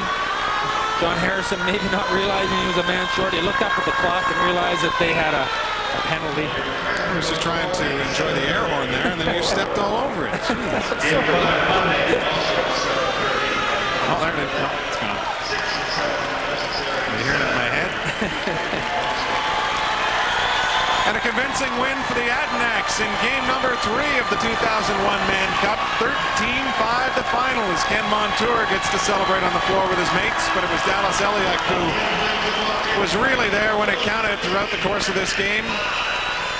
The shots really wouldn't be indicative of how Dallas had to play, but that's not to take anything away from them. But in the case of tonight, it was not the Dallas Eliuk show, but rather the men in front who did all the work.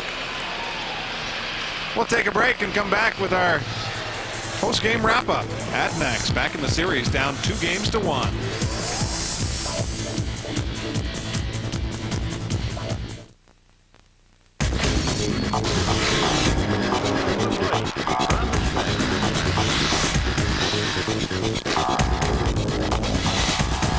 Game Surfer is brought to you by PlayStation. Charge off with ATV Off-Road Fury for the PlayStation 2 computer entertainment system and prepare to conquer the dirt path and rocky hillsides. Choose from over 10 authentic ATV vehicles and race on one of the 20 huge free roaming environments as you experience amazing graphics and incredible gameplay. Rip past your opponents with a number of authentic stunts and intense air as you attempt to keep the lead while leaving nothing but dust in their face. Unfold on a tale of epic adventure in Dark Cloud for the PS2 computer entertainment system. Join a boy and his 5 playable friends in this spectacular journey that will have you battling fierce monsters and ancient evil in an attempt to rebuild the world as it once was. Collect hundreds of items along the way that will help you customize your weapon in preparation for the ultimate battle. Featuring stunning graphics and amazing gameplay, this action RPG with real-time strategy elements will provide more than 50 hours of great gaming. The #1 snowboarding series Cool Borders returns, and this time on the PlayStation 2 computer entertainment system. Shred some powder as you compete against 10 of the most challenging riders ever assembled as you race through 20 huge courses. Catch some insane air and earn points performing from a wide selection of moves and tricks with the one goal of becoming a champion. New motion captured animation, incredible 3D graphics, and an awesome soundtrack are all combined to provide truly phenomenal gameplay. And check this out. Log on to thescore.ca, answer the PlayStation trivia question, and qualify to win a cool PlayStation prize pack.